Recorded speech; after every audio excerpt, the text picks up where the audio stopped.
Leviticus chapter 1. And the Lord called unto Moses, and spake unto him out of the tabernacle of the congregation, saying, Speak unto the children of Israel, and say unto them, If any man of you bring an offering unto the Lord, ye shall bring your offering of the cattle, even of the herd and of the flock. If his offering be a burnt sacrifice of the herd, let him offer a male without blemish. He shall offer it of his own voluntary will at the door of the tabernacle of the congregation before the Lord. And he shall put his hand upon the head of the burnt offering, and it shall be accepted for him to make atonement for him. And he shall kill the bullock before the Lord. And the priests, Aaron's sons, shall bring the blood, and sprinkle the blood round about upon the altar that is by the door of the tabernacle of the congregation.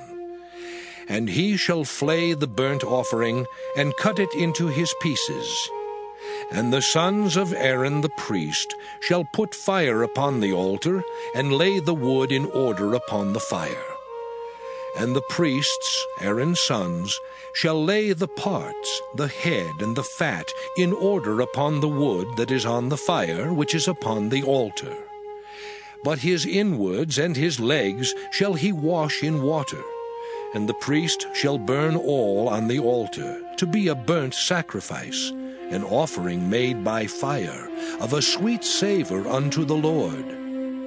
And if his offering be of the flocks, namely of the sheep or of the goats, for a burnt sacrifice, he shall bring it a male without blemish.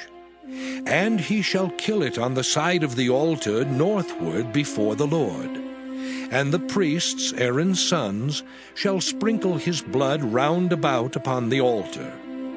And he shall cut it into his pieces, with his head and his fat, and the priest shall lay them in order on the wood that is on the fire which is upon the altar. But he shall wash the inwards and the legs with water, and the priest shall bring it all, and burn it upon the altar. It is a burnt sacrifice, an offering made by fire, of a sweet savor unto the Lord. And if the burnt sacrifice for his offering to the Lord be of fowls, then he shall bring his offering of turtle doves, or of young pigeons. And the priest shall bring it unto the altar, and wring off his head, and burn it on the altar. And the blood thereof shall be wrung out at the side of the altar. And he shall pluck away his crop with his feathers, and cast it beside the altar on the east part, by the place of the ashes. And he shall cleave it with the wings thereof, but shall not divide it asunder. And the priest shall burn it upon the altar, upon the wood that is upon the fire. It is a burnt sacrifice, an offering made by fire, of a sweet savor unto the Lord. Leviticus chapter 2.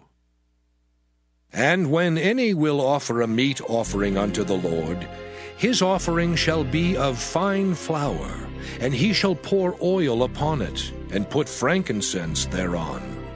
And he shall bring it to Aaron's sons the priests, and he shall take thereout his handful of the flour thereof, and of the oil thereof, with all the frankincense thereof. And the priest shall burn the memorial of it upon the altar, to be an offering made by fire, of a sweet savor unto the Lord. And the remnant of the meat offering shall be Aaron's and his sons. It is a thing most holy of the offerings of the Lord made by fire. And if thou bring an oblation of a meat offering baken in the oven, it shall be unleavened cakes of fine flour mingled with oil, or unleavened wafers anointed with oil. And if thy oblation be a meat offering baken in a pan, it shall be of fine flour unleavened mingled with oil. Thou shalt part it in pieces, and pour oil thereon. It is a meat offering. And if thy oblation be a meat offering baken in the frying pan, it shall be made of fine flour with oil. And thou shalt bring the meat offering that is made of these things unto the Lord. And when it is presented unto the priest, he shall bring it unto the altar. And the priest shall take from the meat offering a memorial thereof, and shall burn it upon the altar. It is an offering made by fire, of a sweet savour unto the Lord. And that which is left of the meat offering shall be Aaron's and his sons'. It is a thing most holy of the offerings of the Lord, made by fire. No meat offering which ye shall bring unto the Lord shall be made with leaven, for ye shall burn no leaven, nor any honey, in any offering of the Lord made by fire. As for the oblation of the first fruits, ye shall offer them unto the Lord. But they shall not be burnt on the altar for a sweet savour. And every oblation of thy meat offering shalt thou season with salt. Neither shalt thou suffer the salt of the covenant of thy God to be lacking from thy meat offering. With all thine offerings thou shalt offer salt. And if thou offer a meat offering of thy first fruits unto the Lord, thou shalt offer for the meat offering of thy first fruits green ears of corn dried by the fire, even corn beaten out of full ears. And thou shalt put oil upon it, and lay frankincense thereon. It is a meat offering. And the priest shall burn the memorial of it, part of the beaten corn thereof, and part of the oil thereof, with all the frankincense thereof. It is an offering made by fire unto the Lord. Leviticus chapter 3. And if his oblation be a sacrifice of peace offering, if he offer it of the herd, whether it be a male or female, he shall offer it without blemish before the Lord. And he shall lay his hand upon the head of his offering, and kill it at the door of the tabernacle of the congregation. And Aaron's sons, the priests, shall sprinkle the blood upon the altar round about. And he shall offer of the sacrifice of the peace offering, an offering made by fire unto the Lord. The fat that covereth the inwards, and all the fat that is upon the inwards, and the 2 kidneys, and the fat that is on them, which is by the flanks, and the caul above the liver with the kidneys, it shall he take away. And Aaron's sons shall burn it on the altar upon the burnt sacrifice, which is upon the wood that is on the fire. It is an offering made by fire, of a sweet savour unto the Lord. And if his offering for a sacrifice of peace offering unto the Lord be of the flock, male or female, he shall offer it without blemish. If he offer a lamb for his offering, then shall he offer it before the Lord. And he shall lay his hand upon the head of his offering, and kill it before the tabernacle of the congregation. And Aaron's sons shall sprinkle the blood thereof round about upon the altar. And he shall offer of the sacrifice of the peace offering, an offering made by fire unto the Lord. The fat thereof, and the whole rump, it shall he take off hard by the backbone, and the fat that covereth the inwards, and all the fat that is upon the inwards. And the 2 kidneys, and the fat that is upon them, which is by the flanks, and the caul above the liver with the kidneys, it shall he take away. And the priest shall burn it upon the altar. It is the food of the offering made by fire unto the Lord. And if his offering be a goat, then he shall offer it before the Lord. And he shall lay his hand upon the head of it, and kill it before the tabernacle of the congregation. And the sons of Aaron shall sprinkle the blood thereof upon the altar round about. And he shall offer thereof his offering, even an offering made by fire unto the Lord. The fat that covereth the inwards, and all the fat that is upon the inwards, and the 2 kidneys, and the fat that is upon them, which is by the flanks, and the caul above the liver with the kidneys, it shall he take away. and the priest shall burn them upon the altar. It is the food of the offering made by fire for a sweet savor. All the fat is the Lord's. It shall be a perpetual statute for your generations throughout all your dwellings, that ye eat neither fat nor blood. Leviticus chapter 4.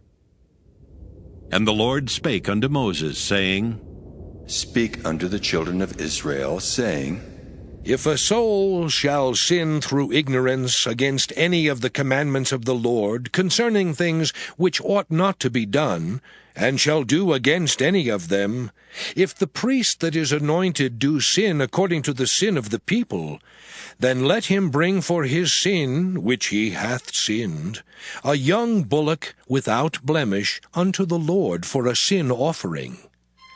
And he shall bring the bullock unto the door of the tabernacle of the congregation before the Lord, and shall lay his hand upon the bullock's head, and kill the bullock before the Lord. And the priest that is anointed shall take of the bullock's blood, and bring it to the tabernacle of the congregation. And the priest shall dip his finger in the blood, and sprinkle of the blood 7 times before the Lord, before the veil of the sanctuary. And the priest shall put some of the blood upon the horns of the altar of sweet incense before the Lord, which is in the tabernacle of the congregation, and shall pour all the blood of the bullock at the bottom of the altar of the burnt offering, which is at the door of the tabernacle of the congregation. And he shall take off from it all the fat of the bullock for the sin offering, the fat that covereth the inwards, and all the fat that is upon the inwards, and the 2 kidneys, and the fat that is upon them, which is by the flanks, and the caul above the liver, with the kidneys, it shall he take away, as it was taken off from the bullock of the sacrifice of peace offerings, and the priest shall burn them upon the altar of the burnt offering. And the skin of the bullock and all his flesh, with his head and with his legs, and his inwards and his dung, even the whole bullock shall he carry forth without the camp unto a clean place, where the ashes are poured out, and burn him on the wood with fire. Where the ashes are poured out, shall he be burnt. And if the whole congregation of Israel sin through ignorance, and the thing be hid from the eyes of the assembly, and they have done somewhat against any of the commandments of the Lord concerning things which should not be done, and are guilty, when the sin which they have sinned against it is known, then the congregation shall offer a young bullock for the sin, and bring him before the tabernacle of the congregation. And the elders of the congregation shall lay their hands upon the head of the bullock before the Lord. And the bullock shall be killed before the Lord. And the priest that is anointed shall bring of the bullock's blood to the tabernacle of the congregation. And the priest shall dip his finger in some of the blood, and sprinkle it 7 times before the Lord, even before the veil. And he shall put some of the blood upon the horns of the altar which is before the Lord, that is in the tabernacle of the congregation, and shall pour out all the blood at the bottom of the altar of the burnt offering, which is at the door of the tabernacle of the congregation. And he shall take all his fat from him, and burn it upon the altar. And he shall do with the bullock as he did with the bullock for a sin offering, so shall he do with this. And the priest shall make an atonement for them, and it shall be forgiven them. And he shall carry forth the bullock without the camp, and burn him as he burned the first bullock. It is a sin offering for the congregation. When a ruler hath sinned, and done somewhat through ignorance against any of the commandments of the Lord his God, concerning things which should not be done, and is guilty, or if his sin, wherein he hath sinned, come to his knowledge, he shall bring his offering, a kid of the goats, a male without blemish. And he shall lay his hand upon the head of the goat, and kill it in the place where they kill the burnt offering before the Lord. It is a sin offering. And the priest shall take of the blood of the sin offering with his finger, and put it upon the horns of the altar of burnt offering, and shall pour out his blood at the bottom of the altar of burnt offering. And he shall burn all his fat upon the altar, as the fat of the sacrifice of peace offerings. And the priest shall make an atonement for him as concerning his sin, and it shall be forgiven him. And if any one of the common people sin through ignorance, while he doeth somewhat against any of the commandments of the Lord concerning things which ought not to be done, and be guilty, or if his sin which he hath sinned come to his knowledge, then he shall bring his offering, a kid of the goats, a female without blemish, for his sin which he hath sinned. And he shall lay his hand upon the head of the sin offering, and slay the sin offering in the place of the burnt offering. And the priest shall take of the blood thereof with his finger, and put it upon the horns of the altar of burnt offering, and shall pour out all the blood thereof at the bottom of the altar. And he shall take away all the fat thereof, as the fat is taken away from off the sacrifice of peace offerings. And the priest shall burn it upon the altar for a sweet savour unto the Lord. And the priest shall make an atonement for him, and it shall be forgiven him. And if he bring a lamb for a sin offering, he shall bring it a female without blemish. And he shall lay his hand upon the head of the sin offering, and slay it for a sin offering in the place where they kill the burnt offering. And the priest shall take of the blood of the sin offering with his finger, and put it upon the horns of the altar of burnt offering, and shall pour out all the blood thereof at the bottom of the altar. And he shall take away all the fat thereof, as the fat of the lamb is taken away from the sacrifice of the peace offerings. And the priest shall burn them upon the altar, according to the offerings made by fire unto the Lord. And the priest shall make an atonement for his sin that he hath committed, and it shall be forgiven him. Leviticus chapter 5. And if a soul sin, and hear the voice of swearing, and is a witness, whether he hath seen or known of it, if he do not utter it, then he shall bear his iniquity. Or if a soul touch any unclean thing, whether it be a carcass of an unclean beast, or a carcass of unclean cattle, or the carcass of unclean creeping things, and if it be hidden from him, he also shall be unclean and guilty. Or if he touch the uncleanness of man, whatsoever uncleanness it be, that a man shall be defiled withal, and it be hid from him, when he knoweth of it, then he shall be guilty. Or if a soul swear, pronouncing with his lips to do evil, or to do good, whatsoever it be that a man shall pronounce with an oath, and it be hid from him, when he knoweth of it, then he shall be guilty in one of these. And it shall be, when he shall be guilty in one of these things, that he shall confess that he hath sinned in that thing. And he shall bring his trespass offering unto the Lord for his sin which he hath sinned, a female from the flock, a lamb or a kid of the goats for a sin offering. And the priest shall make an atonement for him concerning his sin. And if he be not able to bring a lamb, then he shall bring for his trespass which he hath committed 2 turtle doves or 2 young pigeons unto the Lord, one for a sin offering, and the other for a burnt offering. And he shall bring them unto the priest, who shall offer that which is for the sin offering first, and wring off his head from his neck, but shall not divide it asunder. And he shall sprinkle of the blood of the sin offering upon the side of the altar, and the rest of the blood shall be wrung out at the bottom of the altar. It is a sin offering.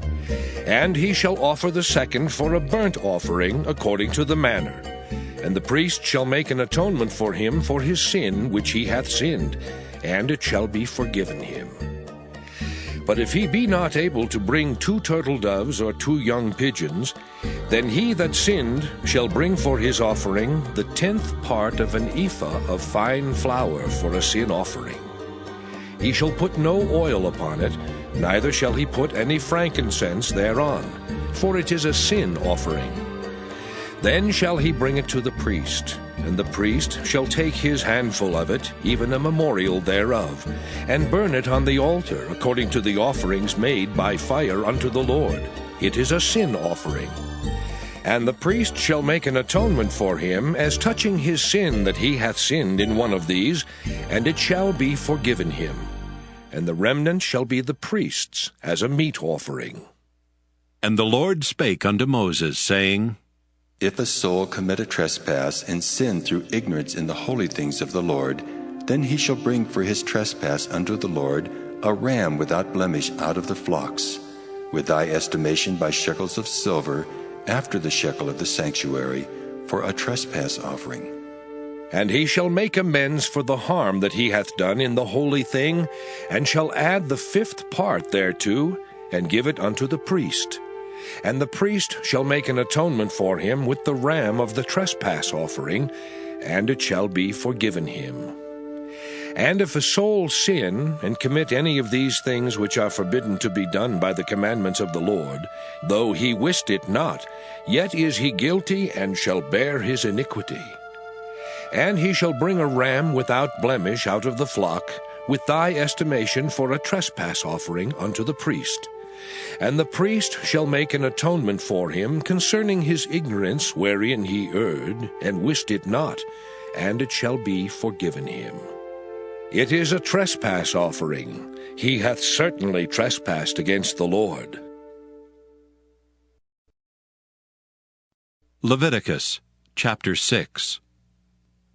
And the Lord spake unto Moses, saying, If a soul sin and commit a trespass against the Lord, and lie unto his neighbor in that which was delivered him to keep, or in fellowship, or in a thing taken away by violence, or hath deceived his neighbor, or hath found that which was lost, and lieth concerning it, and sweareth falsely, in any of all these that a man doeth, sinning therein, then it shall be, because he hath sinned and is guilty, that he shall restore that which he took violently away, or the thing which he hath deceitfully gotten, or that which was delivered him to keep, or the lost thing which he found, or all that about which he hath sworn falsely. He shall even restore it in the principal, and shall add the 5th part more thereto, and give it unto him to whom it appertaineth, in the day of his trespass offering. And he shall bring his trespass offering unto the Lord, a ram without blemish out of the flock, with thy estimation for a trespass offering unto the priest.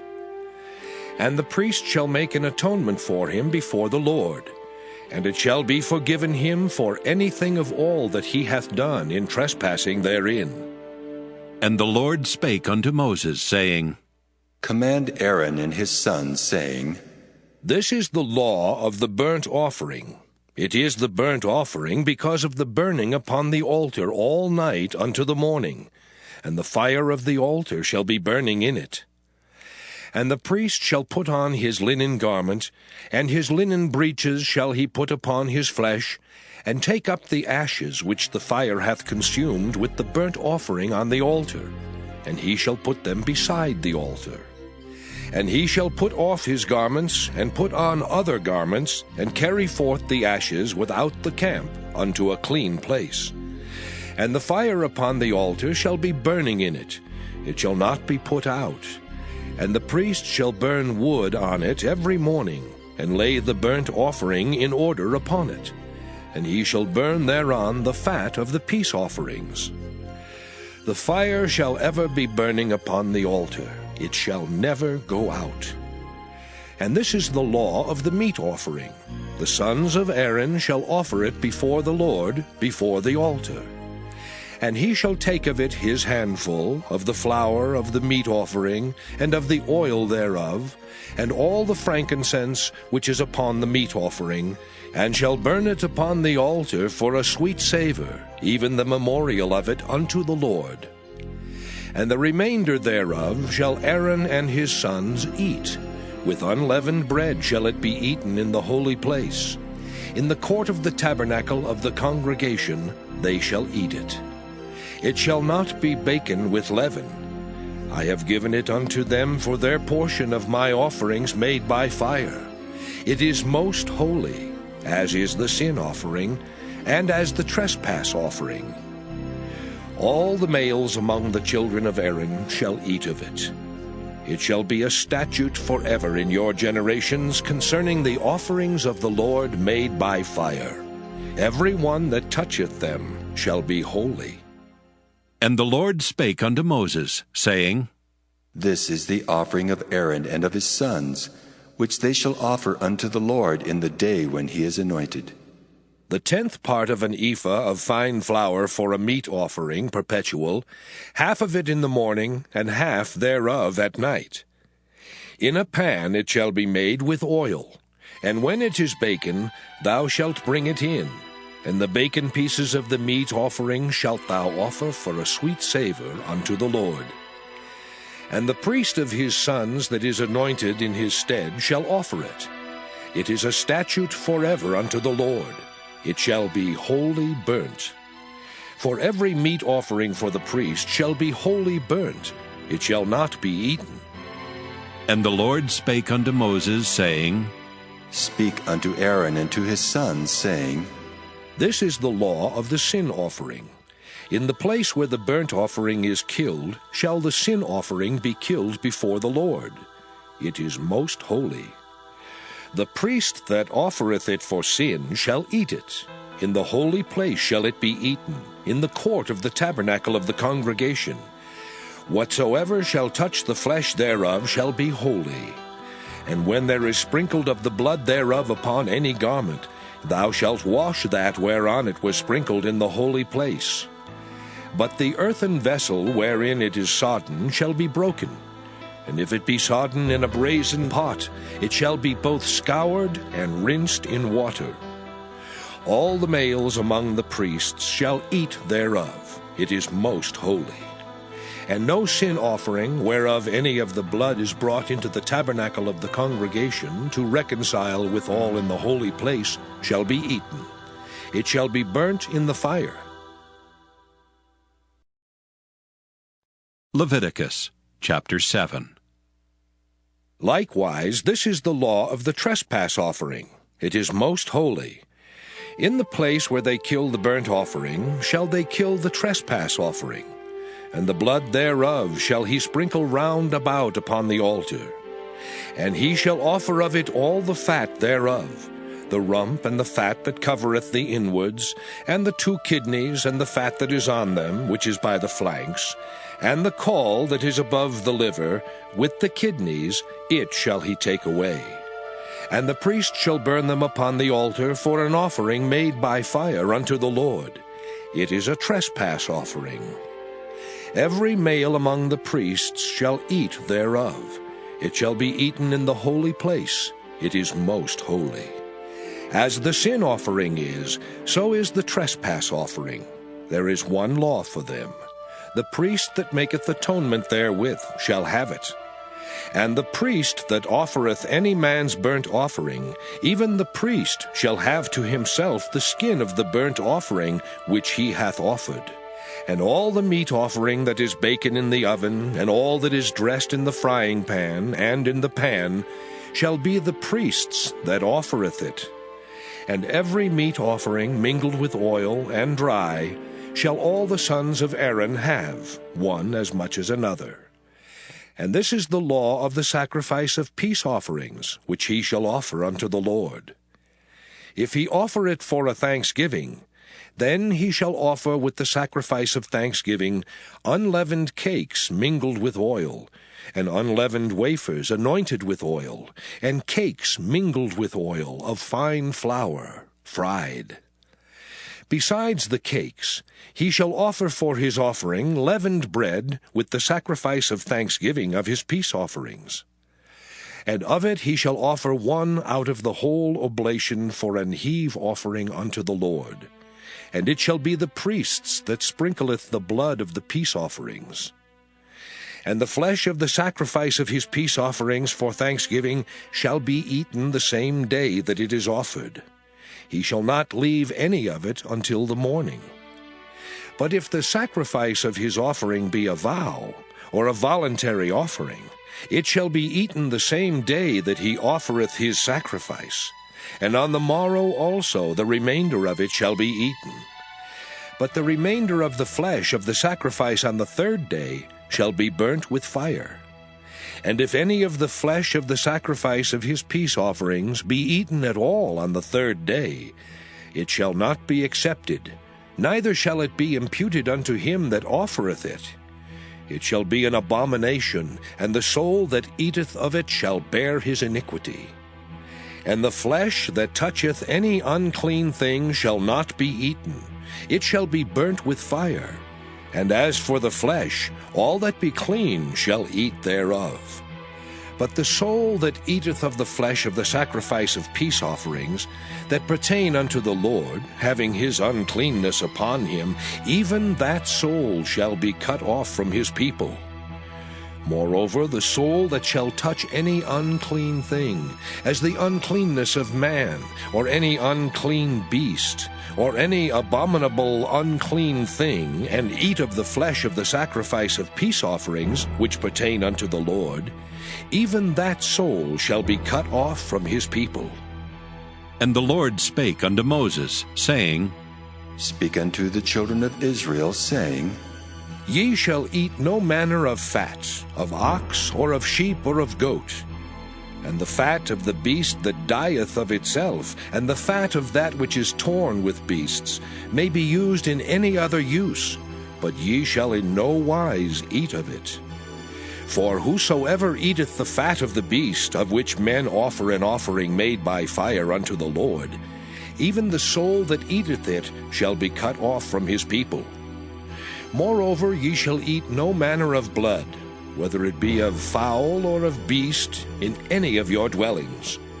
Whatsoever soul it be that eateth any manner of blood, even that soul shall be cut off from his people.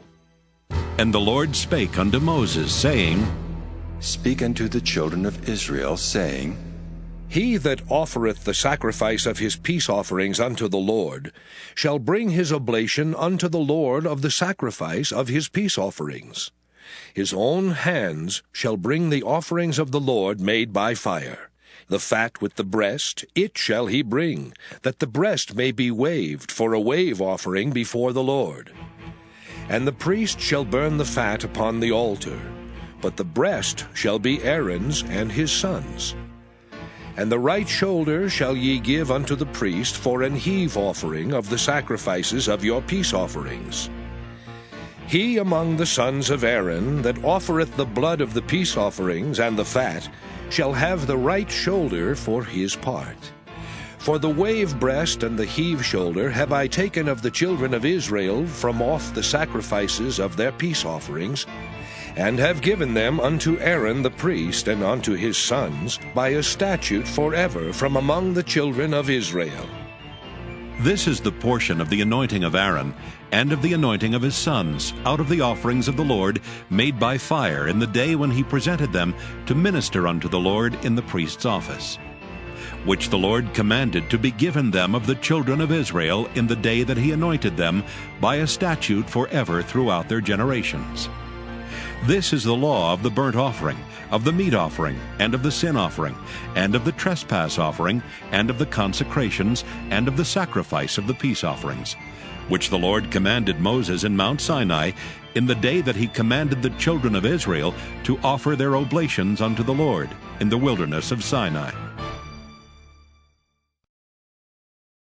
Leviticus chapter 8. And the Lord spake unto Moses, saying, Take Aaron and his sons with him, and the garments and the anointing oil, and a bullock for the sin offering, and 2 rams, and a basket of unleavened bread. And gather thou all the congregation together unto the door of the tabernacle of the congregation. And Moses did as the Lord commanded him. And the assembly was gathered together unto the door of the tabernacle of the congregation. And Moses said unto the congregation, This is the thing which the Lord commanded to be done. And Moses brought Aaron and his sons, and washed them with water. And he put upon him the coat, and girded him with the girdle, and clothed him with the robe, and put the ephod upon him. And he girded him with the curious girdle of the ephod, and bound it unto him therewith. And he put the breastplate upon him. Also he put in the breastplate the Urim and the Thummim. And he put the mitre upon his head. Also upon the mitre, even upon his forefront, did he put the golden plate, the holy crown, as the Lord commanded Moses. And Moses took the anointing oil, and anointed the tabernacle and all that was therein, and sanctified them. And he sprinkled thereof upon the altar 7 times, and anointed the altar and all his vessels, both the laver and his foot, to sanctify them. And he poured of the anointing oil upon Aaron's head, and anointed him to sanctify him. And Moses brought Aaron's sons, and put coats upon them, and girded them with girdles, and put bonnets upon them, as the Lord commanded Moses. And he brought the bullock for the sin offering, and Aaron and his sons laid their hands upon the head of the bullock for the sin offering. And he slew it, and Moses took the blood, and put it upon the horns of the altar round about with his finger, and purified the altar, and poured the blood at the bottom of the altar, and sanctified it, to make reconciliation upon it. And he took all the fat that was upon the inwards, and the caul above the liver, and the 2 kidneys and their fat, and Moses burned it upon the altar. But the bullock and his hide, his flesh and his dung, he burnt with fire without the camp, as the Lord commanded Moses. And he brought the ram for the burnt offering, and Aaron and his sons laid their hands upon the head of the ram, and he killed it, and Moses sprinkled the blood upon the altar round about. And he cut the ram into pieces, and Moses burnt the head and the pieces and the fat. And he washed the inwards and the legs in water, and Moses burnt the whole ram upon the altar. It was a burnt sacrifice for a sweet savor, and an offering made by fire unto the Lord, as the Lord commanded Moses. And he brought the other ram, the ram of consecration, and Aaron and his sons laid their hands upon the head of the ram, and he slew it. And Moses took of the blood of it, and put it upon the tip of Aaron's right ear, and upon the thumb of his right hand, and upon the great toe of his right foot. And he brought Aaron's sons, and Moses put of the blood upon the tip of their right ear, and upon the thumbs of their right hands, and upon the great toes of their right feet. And Moses sprinkled the blood upon the altar round about. And he took the fat and the rump, and all the fat that was upon the inwards, and the caul above the liver, and the 2 kidneys and their fat, and the right shoulder. And out of the basket of unleavened bread that was before the Lord, he took 1 unleavened cake, and a cake of oiled bread, and 1 wafer, and put them on the fat, and upon the right shoulder. And he put all upon Aaron's hands, and upon his sons' hands, and waved them for a wave offering before the Lord. And Moses took them from off their hands, and burnt them on the altar upon the burnt offering. They were consecrations for a sweet savor. It is an offering made by fire unto the Lord. And Moses took the breast, and waved it for a wave offering before the Lord. For of the ram of consecration it was Moses' part, as the Lord commanded Moses. And Moses took of the anointing oil, and of the blood which was upon the altar, and sprinkled it upon Aaron, and upon his garments, and upon his sons, and upon his sons' garments with him, and sanctified Aaron and his garments, and his sons' garments with him. And Moses said unto Aaron and to his sons, Boil the flesh at the door of the tabernacle of the congregation, and there eat it with the bread that is in the basket of consecrations, as I commanded, saying, Aaron and his sons shall eat it. And that which remaineth of the flesh and of the bread shall ye burn with fire. And ye shall not go out of the door of the tabernacle of the congregation in 7 days, until the days of your consecration be at an end. For 7 days shall he consecrate you. As he hath done this day, so the Lord hath commanded to do, to make an atonement for you. Therefore shall ye abide at the door of the tabernacle of the congregation day and night 7 days. and keep the charge of the Lord, that ye die not. For so I am commanded. So Aaron and his sons did all things which the Lord commanded by the hand of Moses. Leviticus chapter 9. And it came to pass on the 8th day that Moses called Aaron and his sons and the elders of Israel. And he said unto Aaron, Take thee a young calf for a sin offering, and a ram for a burnt offering, without blemish, and offer them before the Lord. And unto the children of Israel thou shalt speak, saying, Take ye a kid of the goats for a sin offering, and a calf and a lamb, both of the first year, without blemish, for a burnt offering. Also a bullock and a ram for peace offerings, to sacrifice before the Lord. And a meat offering mingled with oil. For today the Lord will appear unto you. And they brought that which Moses commanded before the tabernacle of the congregation. And all the congregation drew near and stood before the Lord. And Moses said, This is the thing which the Lord commanded that ye should do, and the glory of the Lord shall appear unto you. And Moses said unto Aaron, Go unto the altar, and offer thy sin offering and thy burnt offering, and make an atonement for thyself and for the people, and offer the offering of the people, and make an atonement for them, as the Lord commanded. Aaron therefore went unto the altar, and slew the calf of the sin offering which was for himself. And the sons of Aaron brought the blood unto him, and he dipped his finger in the blood, and put it upon the horns of the altar, and poured out the blood at the bottom of the altar.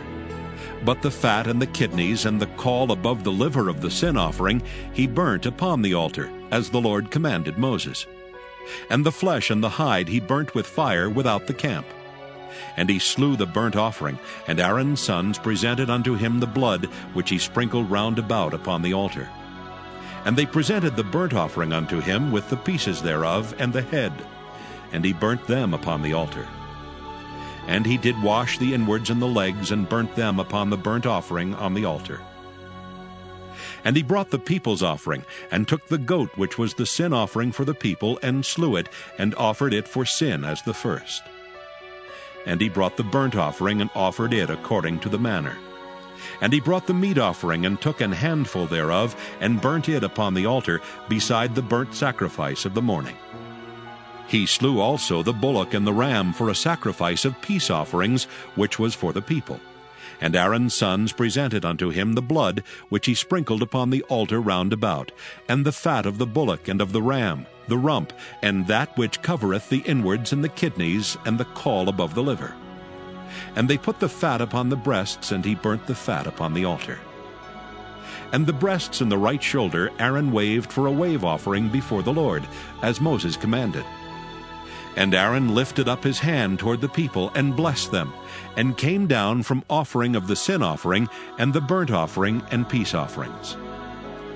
And Moses and Aaron went into the tabernacle of the congregation, and came out and blessed the people, and the glory of the Lord appeared unto all the people.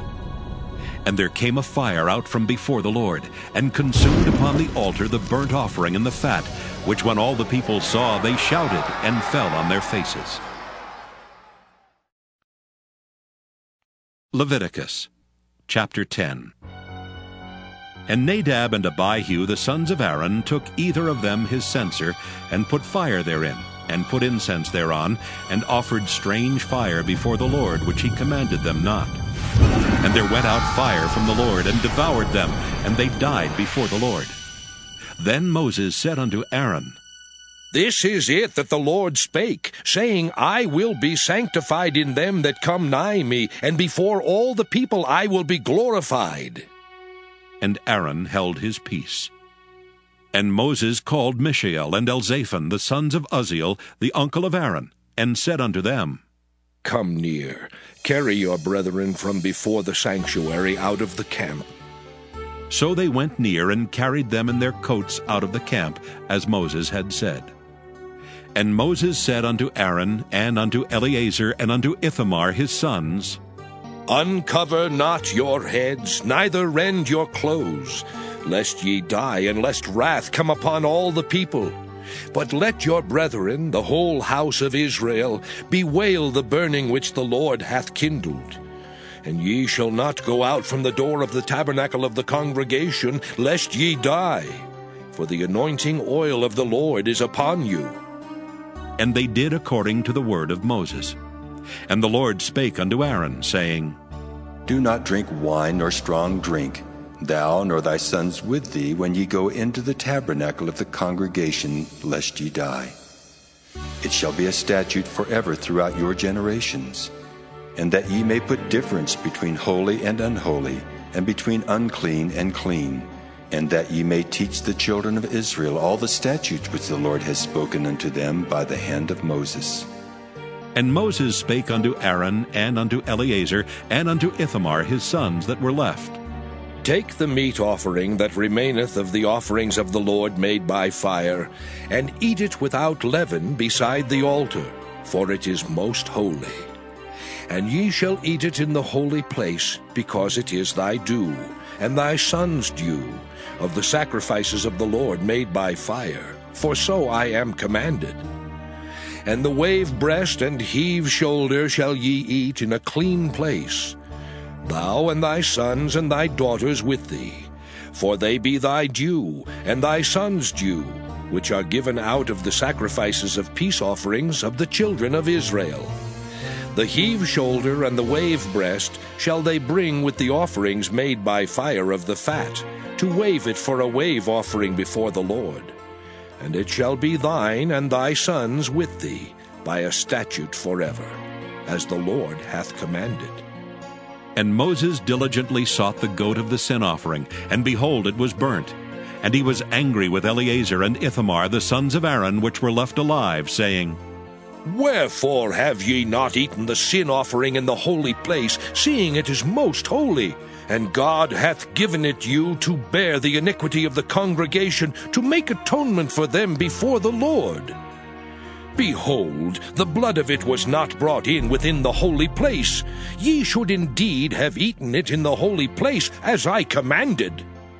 And Aaron said unto Moses, Behold, this day have they offered their sin offering and their burnt offering before the Lord, and such things have befallen me. And if I had eaten the sin offering today, should it have been accepted in the sight of the Lord? And when Moses heard that, he was content. Leviticus chapter 11.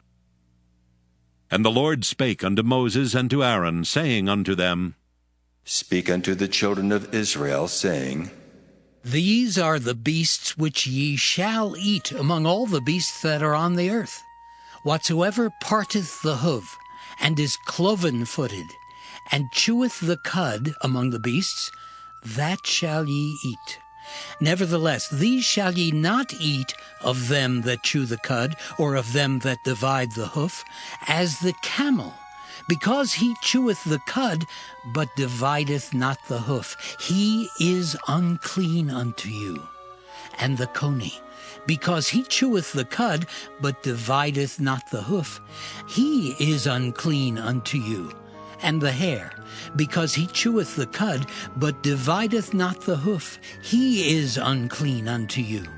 And the swine, though he divide the hoof, and be cloven-footed, yet he cheweth not the cud.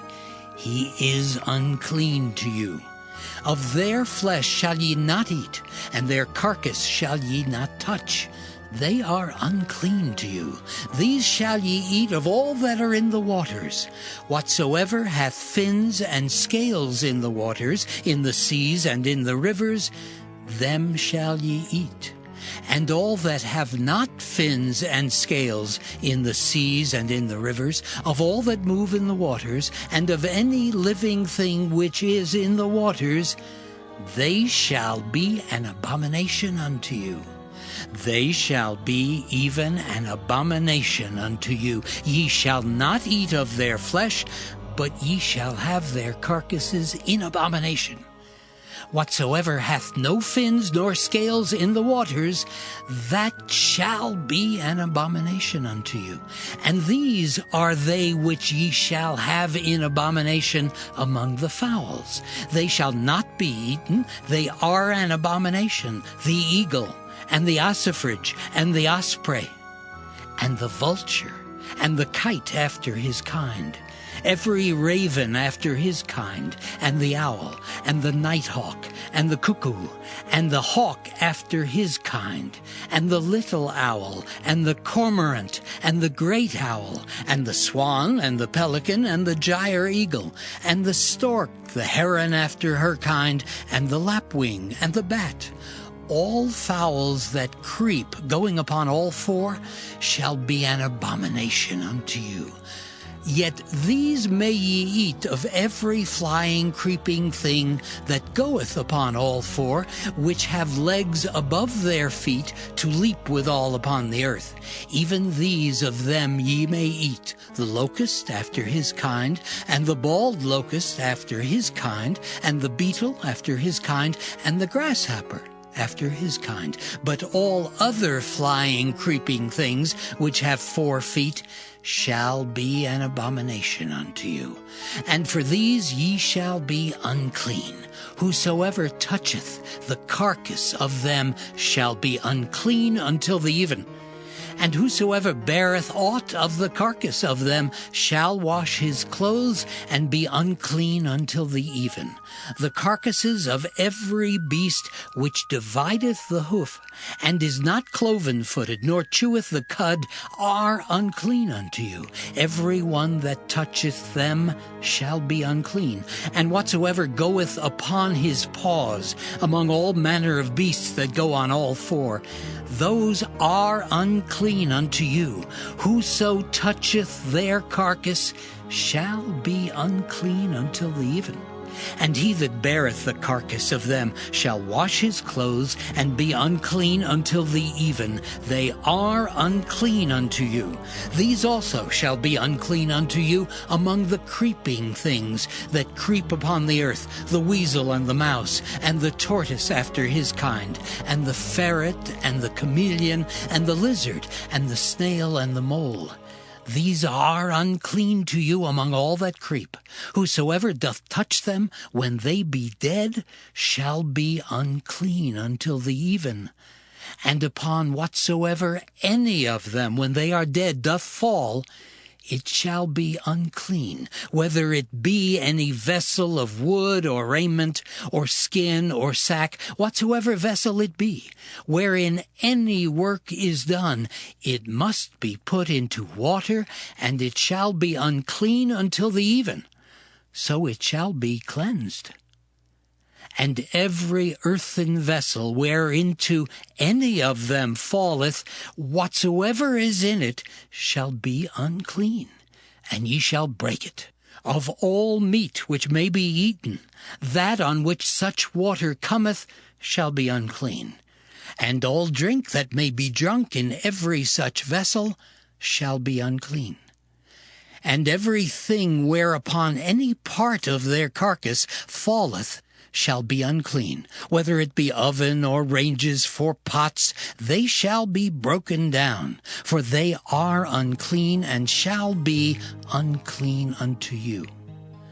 Nevertheless, a fountain or pit, wherein there is plenty of water, shall be clean, but that which toucheth their carcass shall be unclean. And if any part of their carcass fall upon any sowing seed which is to be sown, it shall be clean. But if any water be put upon the seed, and any part of their carcass fall thereon, it shall be unclean unto you. And if any beast of which ye may eat die, he that toucheth the carcass thereof shall be unclean until the even.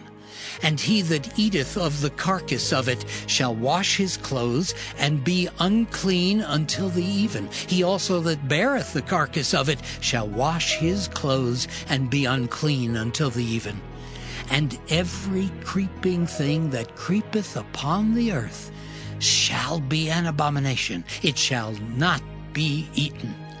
whatsoever goeth upon the belly, and whatsoever goeth upon all four, or whatsoever hath more feet among all creeping things that creep upon the earth, them ye shall not eat, for they are an abomination. Ye shall not make yourselves abominable with any creeping thing that creepeth, neither shall ye make yourselves unclean with them, that ye should be defiled thereby. For I am the Lord your God. Ye shall therefore sanctify yourselves, and ye shall be holy, for I am holy. Neither shall ye defile yourselves with any manner of creeping thing that creepeth upon the earth. For I am the Lord that bringeth you up out of the land of Egypt to be your God. Ye shall therefore be holy, for I am holy. This is the law of the beasts and of the fowl, and of every living creature that moveth in the waters, and of every creature that creepeth upon the earth, to make a difference between the unclean and the clean, and between the beast that may be eaten and the beast that may not be eaten.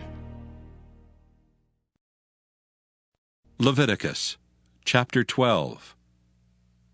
And the Lord spake unto Moses, saying, Speak unto the children of Israel, saying, If a woman have conceived seed and born a man-child, then she shall be unclean 7 days. According to the days of the separation for her infirmity shall she be unclean. And in the 8th day the flesh of his foreskin shall be circumcised. And she shall then continue in the blood of her purifying 33 days. She shall touch no hallowed thing, nor come into the sanctuary until the days of her purifying be fulfilled. But if she bear a maid child, then she shall be unclean 2 weeks, as in her separation, and she shall continue in the blood of her purifying 66 days. And when the days of her purifying are fulfilled, for a son or for a daughter, she shall bring a lamb of the 1st year for a burnt offering, and a young pigeon or a turtle-dove for a sin offering unto the door of the tabernacle of the congregation, unto the priest, who shall offer it before the Lord, and make an atonement for her, and she shall be cleansed from the issue of her blood. This is the law for her that hath borne a male or a female. And if she be not able to bring a lamb, then she shall bring 2 turtles, or 2 young pigeons, the one for the burnt offering, and the other for a sin offering. And the priest shall make an atonement for her, and she shall be clean. Leviticus chapter 13.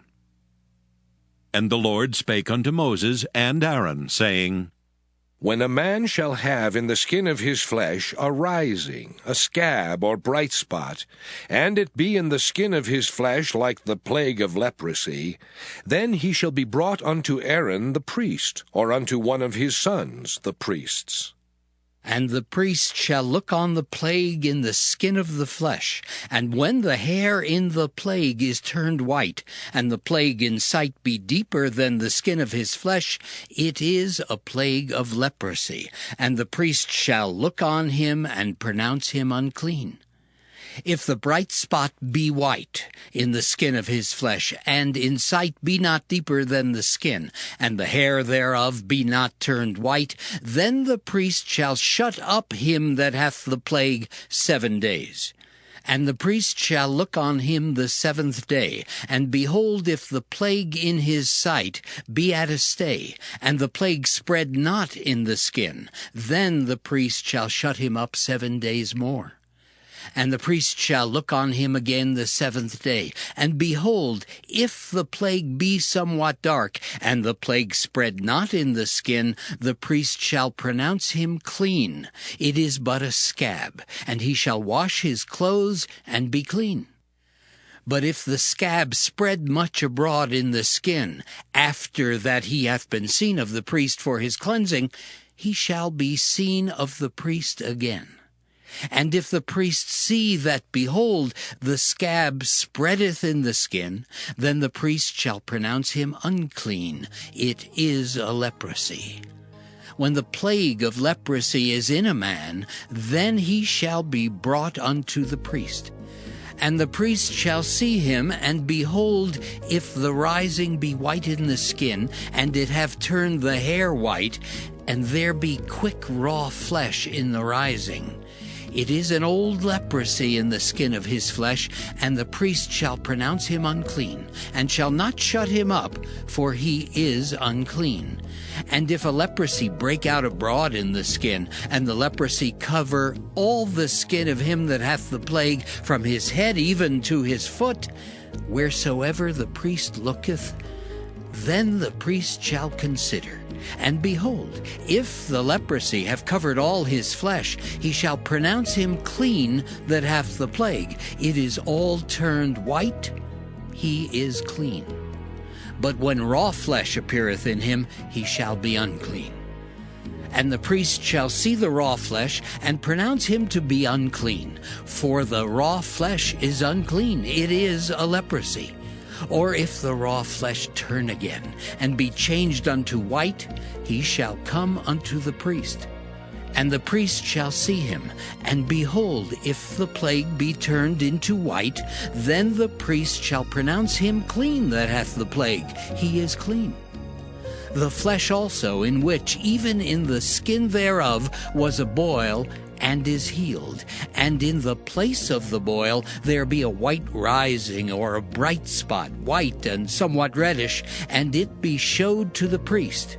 And if, when the priest seeth it, behold, it be in sight lower than the skin, and the hair thereof be turned white, the priest shall pronounce him unclean. It is a plague of leprosy broken out of the boil. But if the priest look on it, and behold, there be no white hairs therein, and if it be not lower than the skin, but be somewhat dark, then the priest shall shut him up 7 days. And if it spread much abroad in the skin, then the priest shall pronounce him unclean. It is a plague. But if the bright spot stay in his place and spread not, it is a burning boil, and the priest shall pronounce him clean.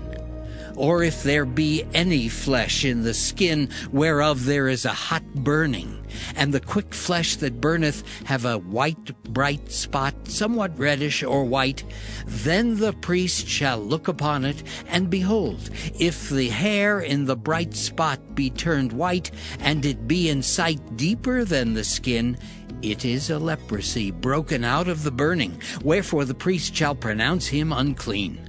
It is the plague of leprosy. But if the priest look on it, and behold, there be no white hair in the bright spot, and it be no lower than the other skin, but be somewhat dark, then the priest shall shut him up 7 days. And the priest shall look upon him the 7th day, and if it be spread much abroad in the skin, then the priest shall pronounce him unclean. It is the plague of leprosy. And if the bright spot stay in his place, and spread not in the skin, but it be somewhat dark, it is a rising of the burning, and the priest shall pronounce him clean, for it is an inflammation of the burning. If a man or woman have a plague upon the head or the beard, then the priest shall see the plague, and behold, if it be in sight deeper than the skin, and there be in it a yellow thin hair, then the priest shall pronounce him unclean. It is a dry skull, even a leprosy upon the head or beard. And if the priest look on the plague of the skull, and behold, it be not in sight deeper than the skin, and that there is no black hair in it, then the priest shall shut up him that hath the plague of the skull 7 days. And in the 7th day the priest shall look on the plague, and behold, if the skull spread not, and there be in it no yellow hair, and the skull be not in sight deeper than the skin, he shall be shaven, but the skull shall he not shave, and the priest shall shut up him that hath the skull 7 days more. And in the 7th day the priest shall look on the skull, and behold, if the skull be not spread in the skin, nor be in sight deeper than the skin, then the priest shall pronounce him clean, and he shall wash his clothes and be clean. But if the skull spread much in the skin after his cleansing, then the priest shall look on him, and behold, if the skull be spread in the skin, the priest shall not seek for yellow hair. He is unclean. But if the skull be in his sight at a stay, and that there is black hair grown up therein, the skull is healed, he is clean, and the priest shall pronounce him clean. If a man also or a woman have in the skin of their flesh bright spots, even white bright spots, then the priest shall look, and behold, if the bright spots in the skin of their flesh be darkish white, it is a freckled spot that groweth in the skin, he is clean. And the man whose hair is fallen off his head, he is bald, yet is he clean. And he that hath his hair fallen off from the part of his head toward his face, he is forehead bald, yet is he clean. And if there be in the bald head or bald forehead a white reddish sore, it is a leprosy sprung up in his bald head or his bald forehead. Then the priest shall look upon it, and behold, if the rising of the sore be white reddish in his bald head or in his bald forehead, as the leprosy appeareth in the skin of the flesh, he is a leprous man, he is unclean. The priest shall pronounce him utterly unclean. His plague is in his head. And the leper in whom the plague is, his clothes shall be rent, and his head bare, and he shall put a covering upon his upper lip, and shall cry, Unclean, unclean. All the days wherein the plague shall be in him, he shall be defiled. He is unclean. He shall dwell alone. Without the camp shall his habitation be. The garment also that the plague of leprosy is in, whether it be a woolen garment or a linen garment, whether it be in the warp or woof of linen or of woolen, whether in a skin or in anything made of skin. And if the plague be greenish or reddish in the garment, or in the skin, either in the warp or in the woof, or in anything of skin, it is a plague of leprosy, and shall be showed unto the priest. And the priest shall look upon the plague, and shut up it that hath the plague 7 days. And he shall look on the plague on the 7th day. If the plague be spread in the garment, either in the warp or in the woof, or in a skin, or in any work that is made of skin, the plague is a fretting leprosy. It is unclean. He shall therefore burn that garment, whether warp or woof, in woolen or in linen, or anything of skin, wherein the plague is, for it is a fretting leprosy. It shall be burnt in the fire. And if the priest shall look, and behold, the plague be not spread in the garment, either in the warp or in the woof, or in anything of skin, then the priest shall command that they wash the thing wherein the plague is, and he shall shut it up 7 days more. And the priest shall look on the plague after that it is washed, and behold, if the plague have not changed his color, and the plague be not spread, it is unclean. Thou shalt burn it in the fire. It is fret inward, whether it be bare within or without. And if the priest look, and behold, the plague be somewhat dark after the washing of it, then he shall rend it out of the garment, or out of the skin, or out of the warp, or out of the woof.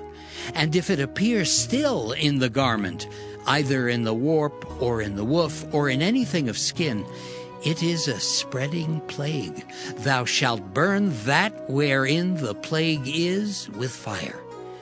And the garment, either warp or woof, or whatsoever thing of skin it be, which thou shalt wash, if the plague be departed from them, then it shall be washed the 2nd time, and shall be clean.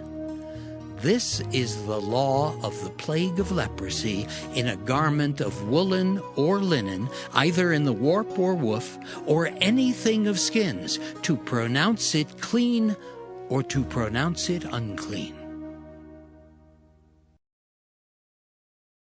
Leviticus chapter 14. And the Lord spake unto Moses, saying, This shall be the law of the leper in the day of his cleansing. He shall be brought unto the priest, and the priest shall go forth out of the camp, and the priest shall look, and behold, if the plague of leprosy be healed in the leper, then shall the priest command to take for him that is to be cleansed 2 birds alive and clean, and cedar wood, and scarlet, and hyssop. And the priest shall command that one of the birds be killed in an earthen vessel over running water. As for the living bird, he shall take it, and the cedar wood, and the scarlet, and the hyssop, and shall dip them and the living bird in the blood of the bird that was killed over the running water. And he shall sprinkle upon him that is to be cleansed from the leprosy 7 times, and shall pronounce him clean, and shall let the living bird loose into the open field. And he that is to be cleansed shall wash his clothes, and shave off all his hair, and wash himself in water, that he may be clean. And after that he shall come into the camp, and shall tarry abroad out of his tent 7 days. But it shall be on the 7th day that he shall shave all his hair off his head, and his beard, and his eyebrows, even all his hair he shall shave off. And he shall wash his clothes. Also he shall wash his flesh in water, and he shall be clean.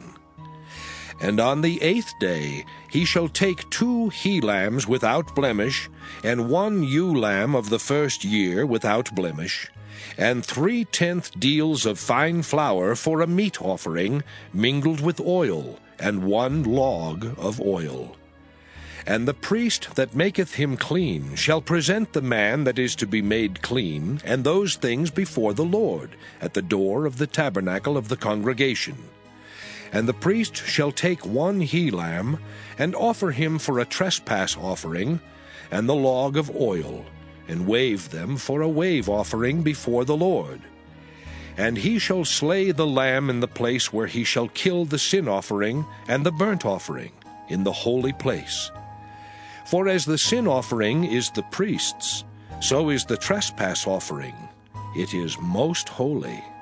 And the priest shall take some of the blood of the trespass offering, and the priest shall put it upon the tip of the right ear of him that is to be cleansed, and upon the thumb of his right hand, and upon the great toe of his right foot. And the priest shall take some of the log of oil, and pour it into the palm of his own left hand. And the priest shall dip his right finger in the oil that is in his left hand, and shall sprinkle of the oil with his finger 7 times before the Lord. And of the rest of the oil that is in his hand shall the priest put upon the tip of the right ear of him that is to be cleansed, and upon the thumb of his right hand, and upon the great toe of his right foot, upon the blood of the trespass offering. And the remnant of the oil that is in the priest's hand he shall pour upon the head of him that is to be cleansed. And the priest shall make an atonement for him before the Lord. And the priest shall offer the sin offering, and make an atonement for him that is to be cleansed from his uncleanness, and afterward he shall kill the burnt offering. And the priest shall offer the burnt offering and the meat offering upon the altar. And the priest shall make an atonement for him, and he shall be clean. And if he be poor and cannot get so much, then he shall take 1 lamb for a trespass offering to be waved, to make an atonement for him, and 1/10 deal of fine flour mingled with oil for a meat offering, and a log of oil. And 2 turtle doves, or 2 young pigeons, such as he is able to get, and the one shall be a sin offering, and the other a burnt offering. And he shall bring them on the 8th day for his cleansing unto the priest, unto the door of the tabernacle of the congregation before the Lord. And the priest shall take the lamb of the trespass offering, and the log of oil, and the priest shall wave them for a wave offering before the Lord. And he shall kill the lamb of the trespass offering, and the priest shall take some of the blood of the trespass offering, and put it upon the tip of the right ear of him that is to be cleansed, and upon the thumb of his right hand, and upon the great toe of his right foot. And the priest shall pour of the oil into the palm of his own left hand. And the priest shall sprinkle with his right finger some of the oil that is in his left hand 7 times before the Lord. And the priest shall put of the oil that is in his hand upon the tip of the right ear of him that is to be cleansed, and upon the thumb of his right hand, and upon the great toe of his right foot, upon the place of the blood of the trespass offering. And the rest of the oil that is in the priest's hand he shall put upon the head of him that is to be cleansed, to make an atonement for him before the Lord. And he shall offer the one of the turtle doves, or of the young pigeons, such as he can get, even such as he is able to get, the one for a sin offering, and the other for a burnt offering with the meat offering. And the priest shall make an atonement for him that is to be cleansed before the Lord. This is the law of him in whom is the plague of leprosy, whose hand is not able to get that which pertaineth to his cleansing. And the Lord spake unto Moses and unto Aaron, saying, When ye be come into the land of Canaan, which I give to you for a possession, and I put the plague of leprosy in a house of the land of your possession, and he that owneth the house shall come and tell the priest, saying, It seemeth to me there is, as it were, a plague in the house. Then the priest shall command that they empty the house before the priest go into it to see the plague, that all that is in the house be not made unclean. And afterward the priest shall go in to see the house. And he shall look on the plague, and behold, if the plague be in the walls of the house, with hollow strakes, greenish or reddish, which in sight are lower than the wall, then the priest shall go out of the house to the door of the house, and shut up the house 7 days. And the priest shall come again the 7th day, and shall look. And behold, if the plague be spread in the walls of the house, then the priest shall command that they take away the stones in which the plague is, and they shall cast them into an unclean place without the city. And he shall cause the house to be scraped within round about, and they shall pour out the dust that they scrape off without the city into an unclean place. And they shall take other stones, and put them in the place of those stones. And he shall take other mortar, and shall plaster the house. And if the plague come again, and break out in the house, after that he hath taken away the stones, and after he hath scraped the house, and after it is plastered, then the priest shall come and look. And behold, if the plague be spread in the house, it is a fretting leprosy in the house, it is unclean. And he shall break down the house, the stones of it, and the timber thereof, and all the mortar of the house, and he shall carry them forth out of the city into an unclean place. Moreover, he that goeth into the house all the while that it is shut up shall be unclean until the even. And he that lieth in the house shall wash his clothes, and he that eateth in the house shall wash his clothes. And if the priest shall come in and look upon it, and behold, the plague hath not spread in the house after the house was plastered, then the priest shall pronounce the house clean, because the plague is healed. And he shall take to cleanse the house 2 birds, and cedar wood, and scarlet, and hyssop. And he shall kill the one of the birds in an earthen vessel over running water. And he shall take the cedar wood, and the hyssop, and the scarlet, and the living bird, and dip them in the blood of the slain bird, and in the running water, and sprinkle the house 7 times. And he shall cleanse the house with the blood of the bird, and with the running water, and with the living bird, and with the cedar wood, and with the hyssop, and with the scarlet. But he shall let go the living bird out of the city into the open fields, and make an atonement for the house, and it shall be clean. This is the law for all manner of plague of leprosy and skull, and for the leprosy of a garment and of a house, and for a rising, and for a scab, and for a bright spot, to teach when it is unclean and when it is clean. This is the law of leprosy.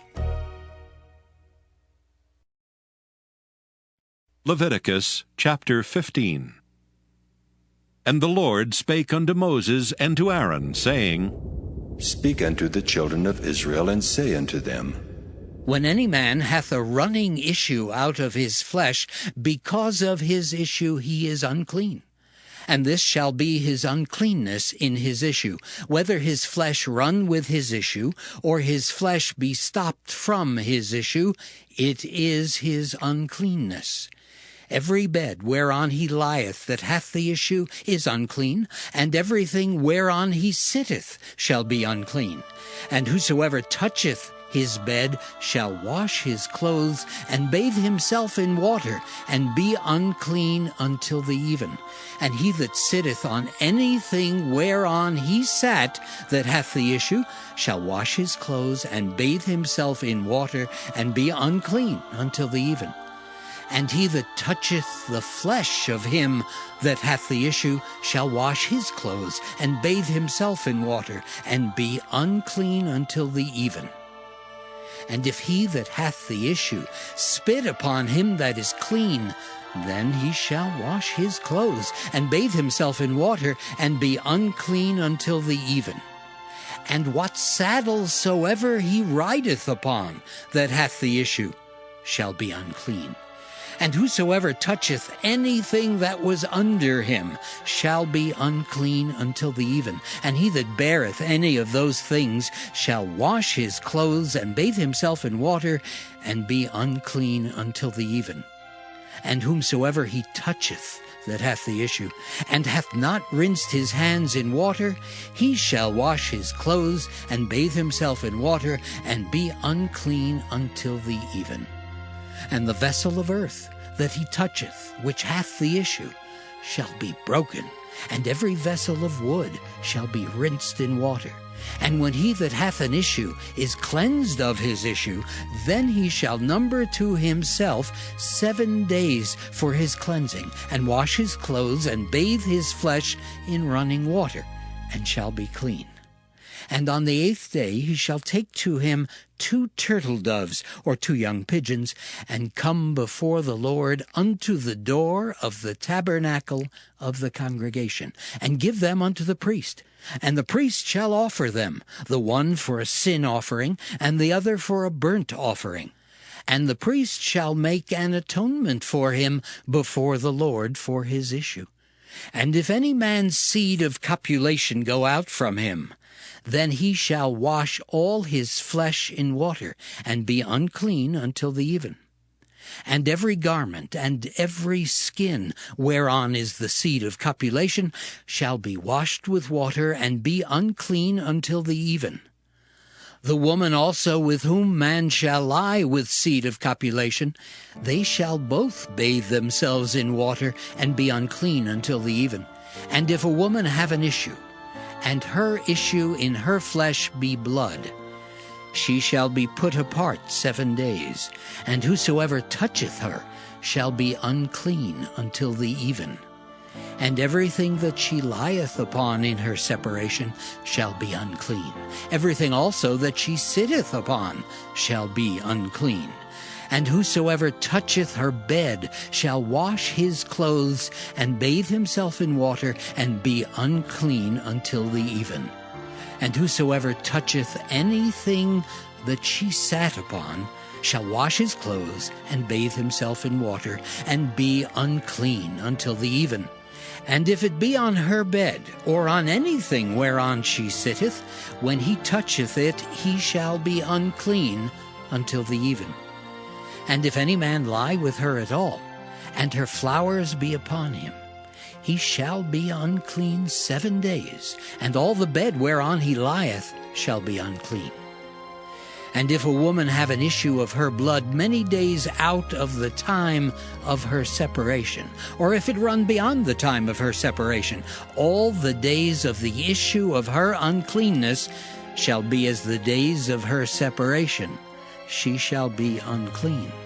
Every bed whereon she lieth all the days of her issue shall be unto her as the bed of her separation, and whatsoever she sitteth upon shall be unclean, as the uncleanness of her separation.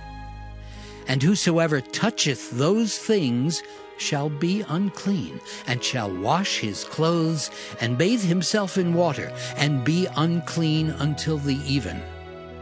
But if she be cleansed of her issue, then she shall number to herself 7 days, and after that she shall be clean.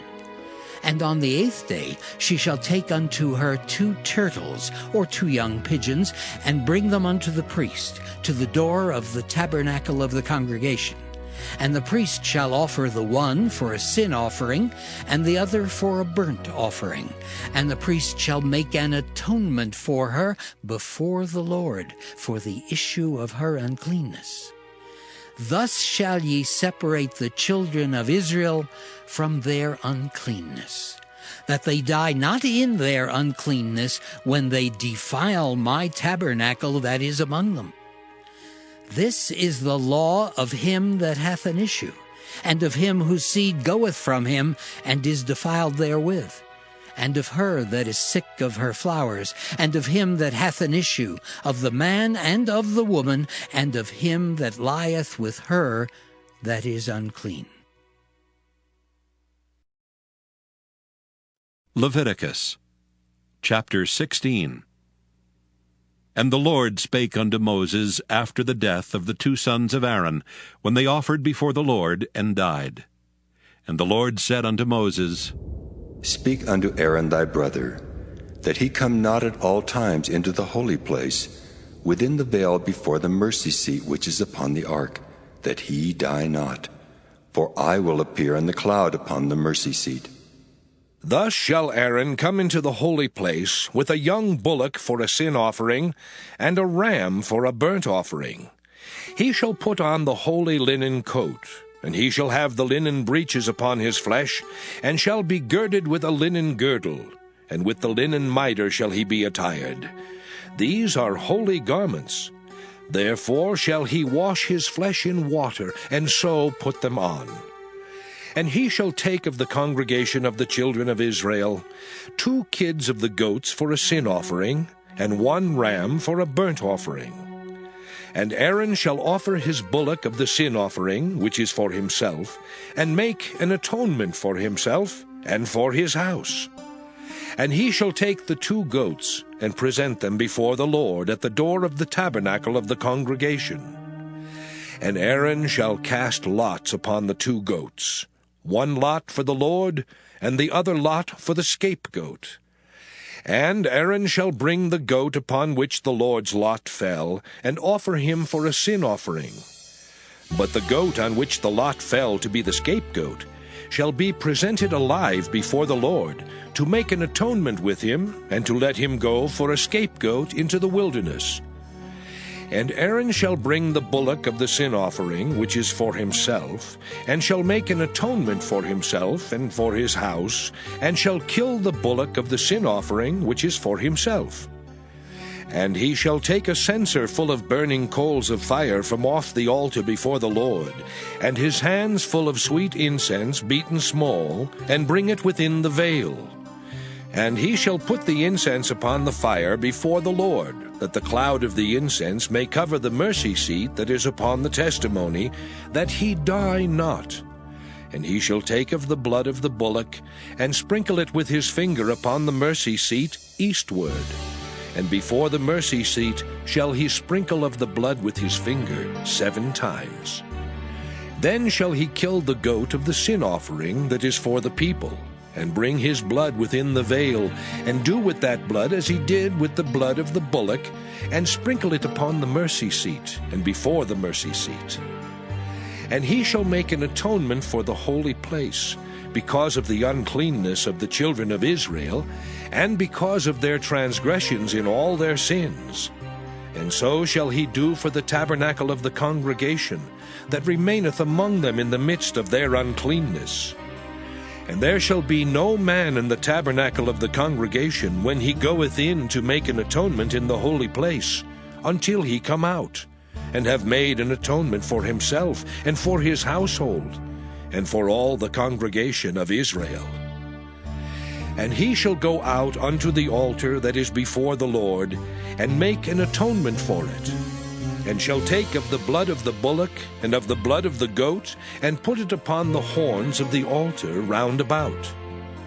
And he shall sprinkle of the blood upon it with his finger 7 times, and cleanse it, and hallow it from the uncleanness of the children of Israel.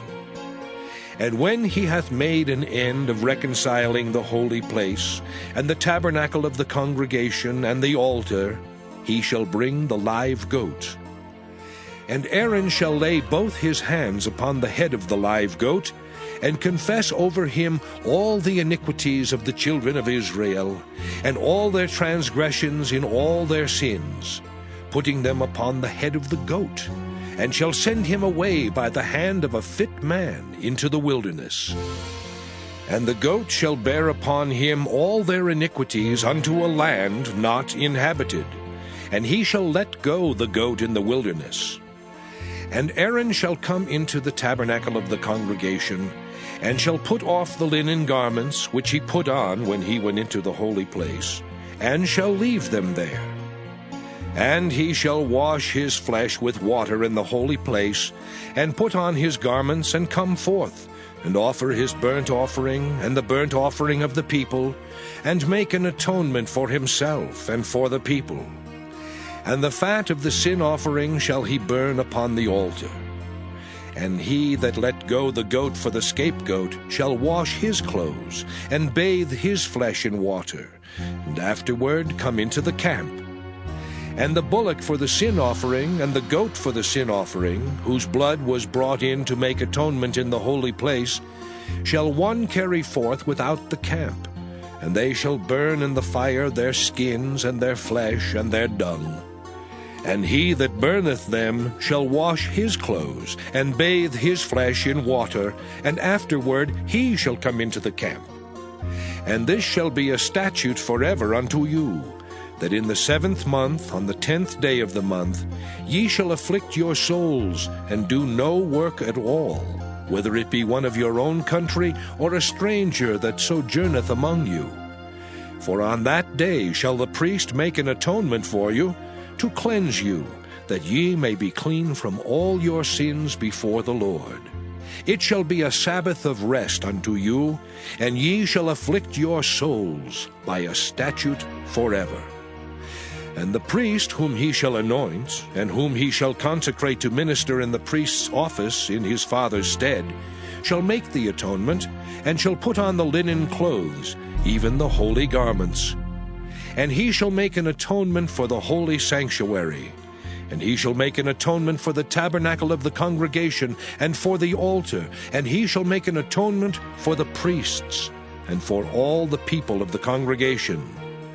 And this shall be an everlasting statute unto you, to make an atonement for the children of Israel for all their sins once a year. And he did as the Lord commanded Moses. Leviticus chapter 17. And the Lord spake unto Moses, saying, Speak unto Aaron, and unto his sons, and unto all the children of Israel, and say unto them, This is the thing which the Lord hath commanded, saying, What man soever there be of the house of Israel that killeth an ox, or lamb, or goat in the camp, or that killeth it out of the camp, and bringeth it not unto the door of the tabernacle of the congregation, to offer an offering unto the Lord before the tabernacle of the Lord, blood shall be imputed unto that man. He hath shed blood, and that man shall be cut off from among his people. To the end that the children of Israel may bring their sacrifices, which they offer in the open field, even that they may bring them unto the Lord, unto the door of the tabernacle of the congregation, unto the priest, and offer them for peace offerings unto the Lord. And the priest shall sprinkle the blood upon the altar of the Lord at the door of the tabernacle of the congregation, and burn the fat for a sweet savor unto the Lord. And they shall no more offer their sacrifices unto devils, after whom they have gone a-whoring. This shall be a statute forever unto them throughout their generations. And thou shalt say unto them, Whatsoever man there be of the house of Israel, or of the strangers which sojourn among you, that offereth a burnt offering or sacrifice, and bringeth it not unto the door of the tabernacle of the congregation, to offer it unto the Lord, even that man shall be cut off from among his people. And whatsoever man there be of the house of Israel, or of the strangers that sojourn among you, that eateth any manner of blood, I will even set my face against that soul that eateth blood, and will cut him off from among his people. For the life of the flesh is in the blood, and I have given it to you upon the altar to make an atonement for your souls, for it is the blood that maketh an atonement for the soul. Therefore I said unto the children of Israel, No soul of you shall eat blood, neither shall any stranger that sojourneth among you eat blood. And whatsoever man there be of the children of Israel, or of the strangers that sojourn among you, which hunteth and catcheth any beast or fowl that may be eaten, he shall even pour out the blood thereof, and cover it with dust. For it is the life of all flesh. The blood of it is for the life thereof. Therefore I said unto the children of Israel, Ye shall eat the blood of no manner of flesh, for the life of all flesh is the blood thereof. Whosoever eateth it shall be cut off. And every soul that eateth that which died of itself, or that which was torn with beasts, whether it be one of your own country or a stranger, he shall both wash his clothes and bathe himself in water, and be unclean until the even. Then shall he be clean. But if he wash them not, nor bathe his flesh, then he shall bear his iniquity. Leviticus chapter 18. And the Lord spake unto Moses, saying, Speak unto the children of Israel, and say unto them, I am the Lord your God. After the doings of the land of Egypt wherein ye dwelt, shall ye not do, and after the doings of the land of Canaan, whither I bring you, shall ye not do, neither shall ye walk in their ordinances. Ye shall do my judgments, and keep mine ordinances, to walk therein. I am the Lord your God. Ye shall therefore keep my statutes and my judgments, which if a man do, he shall live in them. I am the Lord. None of you shall approach to any that is near of kin to him, to uncover their nakedness. I am the Lord. The nakedness of thy father, or the nakedness of thy mother, shalt thou not uncover. She is thy mother. Thou shalt not uncover her nakedness. The nakedness of thy father's wife shalt thou not uncover. It is thy father's nakedness. The nakedness of thy sister, the daughter of thy father, or daughter of thy mother, whether she be born at home or born abroad, even their nakedness thou shalt not uncover. The nakedness of thy son's daughter, or of thy daughter's daughter, even their nakedness thou shalt not uncover, for theirs is thine own nakedness. The nakedness of thy father's wife's daughter, begotten of thy father, she is thy sister. Thou shalt not uncover her nakedness. Thou shalt not uncover the nakedness of thy father's sister. She is thy father's near kinswoman. Thou shalt not uncover the nakedness of thy mother's sister, for she is thy mother's near kinswoman. Thou shalt not uncover the nakedness of thy father's brother. Thou shalt not approach to his wife. She is thine aunt. Thou shalt not uncover the nakedness of thy daughter-in-law.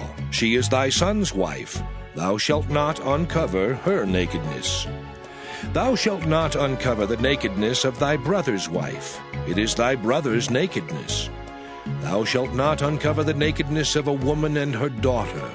Neither shalt thou take her son's daughter or her daughter's daughter to uncover her nakedness, for they are her near kinswomen. It is wickedness. Neither shalt thou take a wife to her sister, to vex her, to uncover her nakedness beside the other in her lifetime.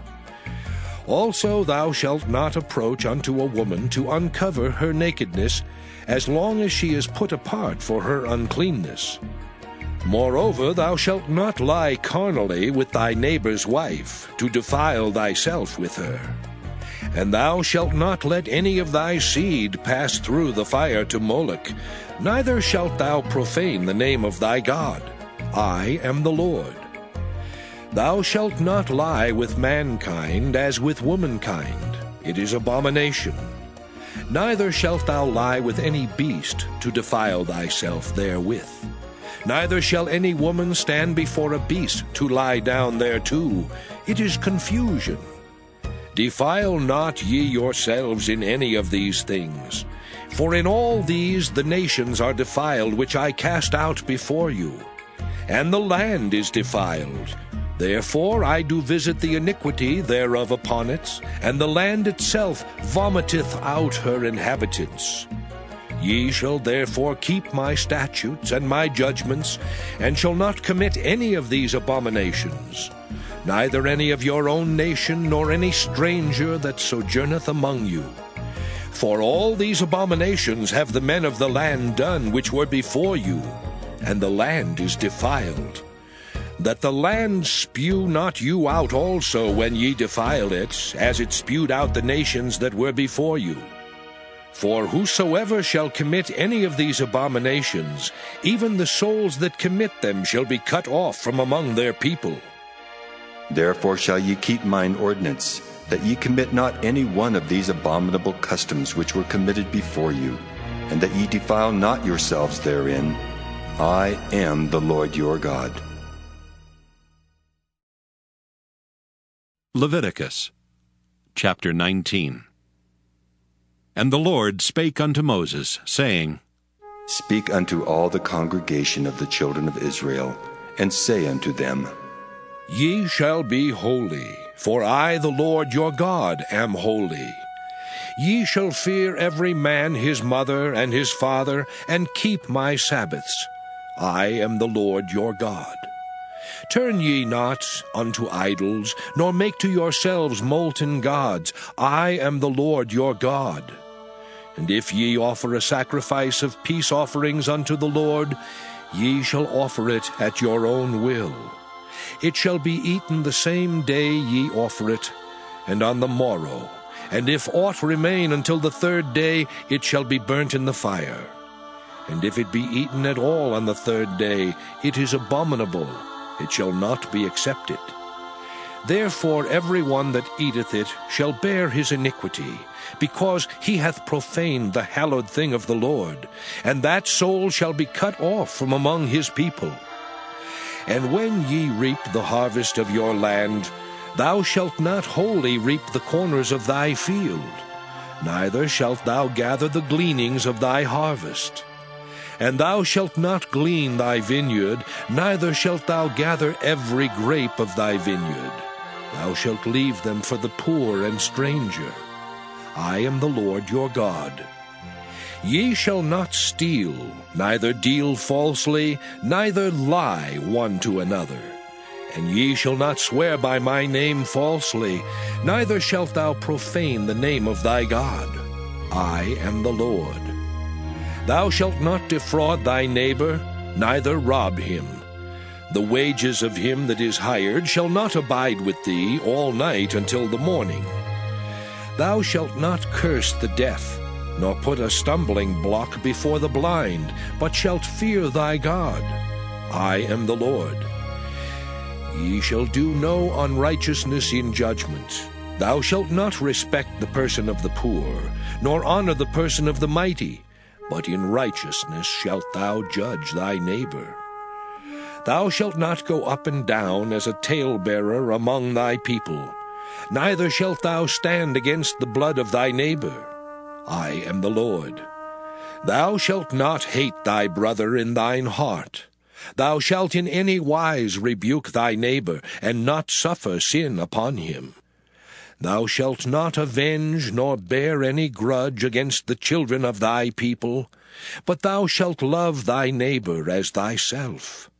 I am the Lord. Ye shall keep my statutes. Thou shalt not let thy cattle gender with a diverse kind. Thou shalt not sow thy field with mingled seed. Neither shall a garment mingled of linen and woolen come upon thee. And whosoever lieth carnally with a woman that is a bondmaid, betrothed to an husband, and not at all redeemed, nor freedom given her, she shall be scourged. They shall not be put to death, because she was not free. And he shall bring his trespass offering unto the Lord, unto the door of the tabernacle of the congregation, even a ram for a trespass offering.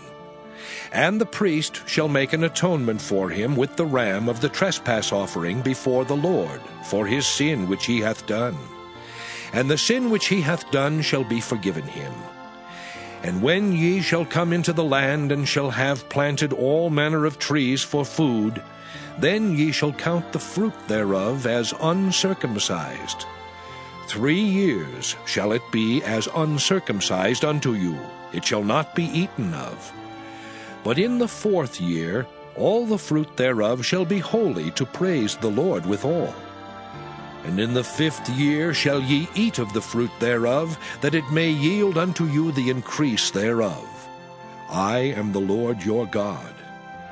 Ye shall not eat anything with the blood, neither shall ye use enchantment, nor observe times. Ye shall not round the corners of your heads, neither shalt thou mar the corners of thy beard. Ye shall not make any cuttings in your flesh for the dead, nor print any marks upon you. I am the Lord. Do not prostitute thy daughter, to cause her to be a whore, lest the land fall to whoredom, and the land become full of wickedness. Ye shall keep my Sabbaths, and reverence my sanctuary. I am the Lord.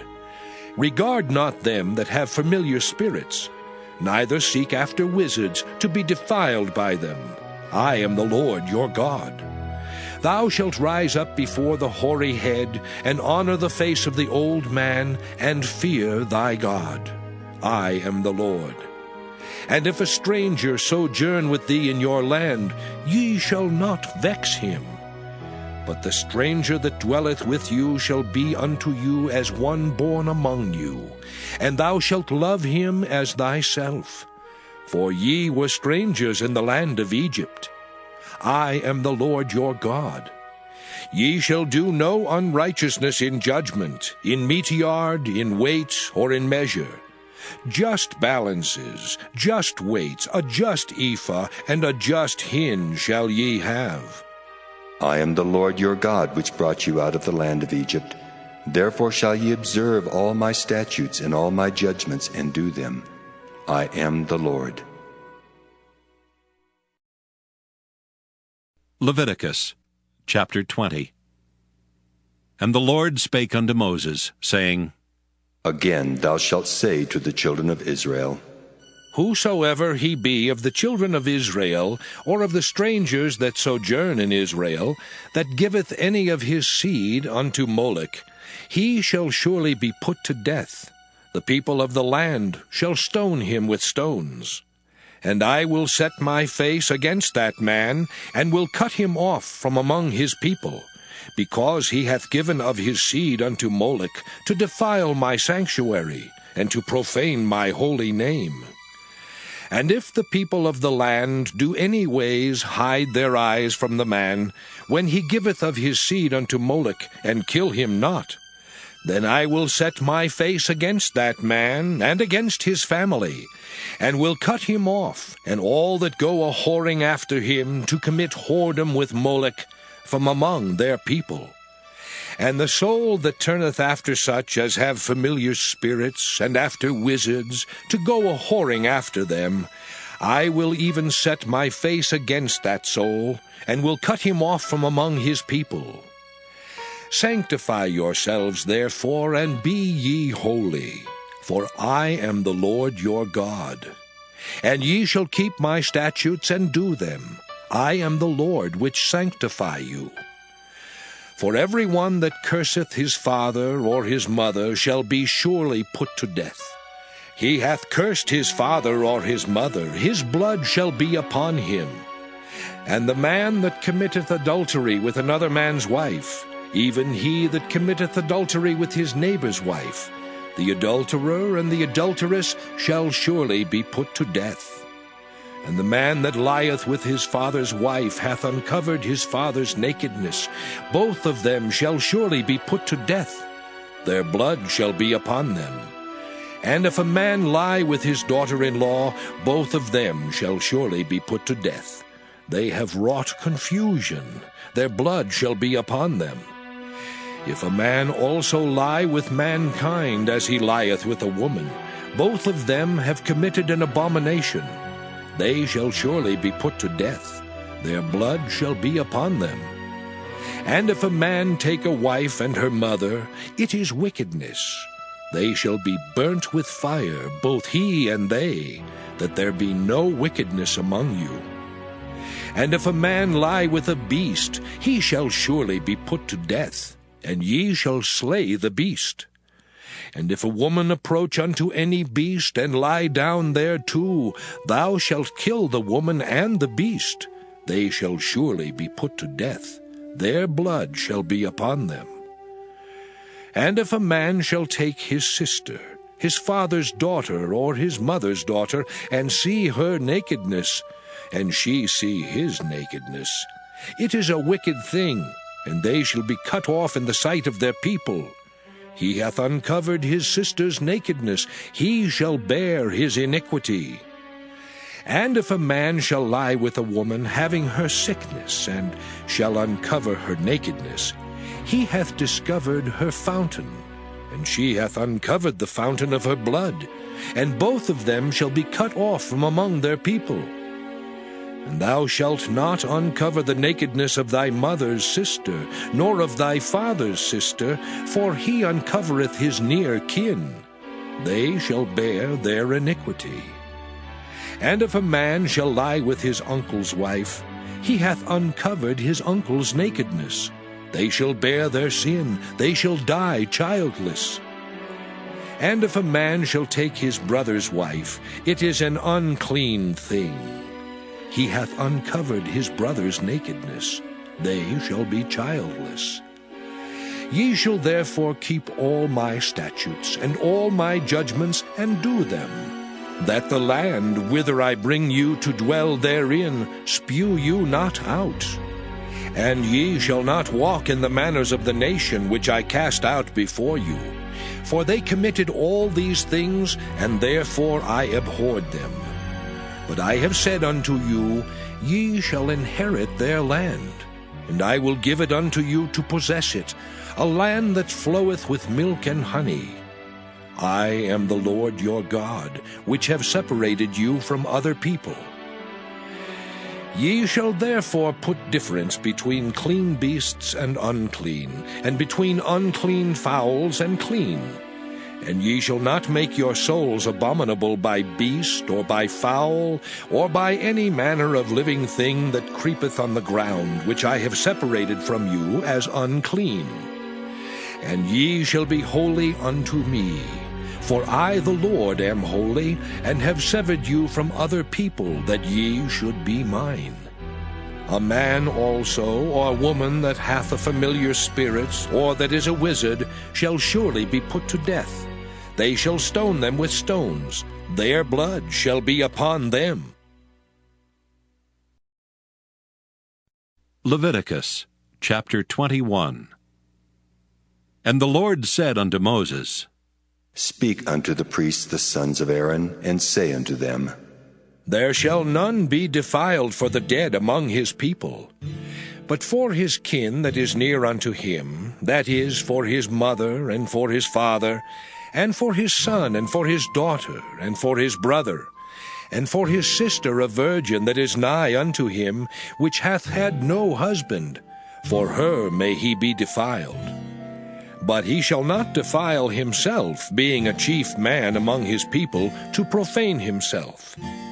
They shall not make baldness upon their head, neither shall they shave off the corner of their beard, nor make any cuttings in their flesh. They shall be holy unto their God, and not profane the name of their God. For the offerings of the Lord made by fire, and the bread of their God, they do offer. Therefore they shall be holy. They shall not take a wife that is a whore or profane, neither shall they take a woman put away from her husband, for he is holy unto his God. Thou shalt sanctify him therefore, for he offereth the bread of thy God. He shall be holy unto thee, for I the Lord which sanctify you am holy. And the daughter of any priest, if she profane herself by playing the whore, she profaneth her father, she shall be burnt with fire. And he that is the high priest among his brethren, upon whose head the anointing oil was poured, and that is consecrated to put on the garments, shall not uncover his head, nor rend his clothes. Neither shall he go into any dead body, nor defile himself for his father or for his mother. Neither shall he go out of the sanctuary, nor profane the sanctuary of his God. For the crown of the anointing oil of his God is upon him. I am the Lord. And he shall take a wife in her virginity. A widow, or a divorced woman, or profane, or an harlot, these shall he not take, but he shall take a virgin of his own people to wife. Neither shall he profane his seed among his people, for I the Lord do sanctify him. And the Lord spake unto Moses, saying, Speak unto Aaron, saying, Whosoever he be of thy seed in their generations that hath any blemish, let him not approach to offer the bread of his God. For whatsoever man he be that hath a blemish, he shall not approach. A blind man, or a lame, or he that hath a flat nose, or anything superfluous, or a man that is broken-footed, or broken-handed, or crook-backed, or a dwarf, or that hath a blemish in his eye, or be scurvy, or scabbed, or hath his stones broken. No man that hath a blemish of the seed of Aaron the priest shall come nigh to offer the offerings of the Lord made by fire. He hath a blemish, he shall not come nigh to offer the bread of his God. He shall eat the bread of his God, both of the most holy and of the holy. Only he shall not go in unto the veil, nor come nigh unto the altar, because he hath a blemish, that he profane not my sanctuaries. For I the Lord do sanctify them. And Moses told it unto Aaron, and to his sons, and unto all the children of Israel. Leviticus chapter 22. And the Lord spake unto Moses, saying, Speak unto Aaron and to his sons, that they separate themselves from the holy things of the children of Israel, and that they profane not my holy name in those things which they hallow unto me. I am the Lord. Say unto them, Whosoever he be of all your seed among your generations, that goeth unto the holy things, which the children of Israel hallow unto the Lord, having his uncleanness upon him, that soul shall be cut off from my presence. I am the Lord. What man soever of the seed of Aaron is a leper, or hath a running issue, he shall not eat of the holy things until he be clean. And whoso toucheth anything that is unclean by the dead, or a man whose seed goeth from him, or whosoever toucheth any creeping thing, whereby he may be made unclean, or a man of whom he may take uncleanness, whatsoever uncleanness he hath, the soul which hath touched any such shall be unclean until even, and shall not eat of the holy things, unless he wash his flesh with water.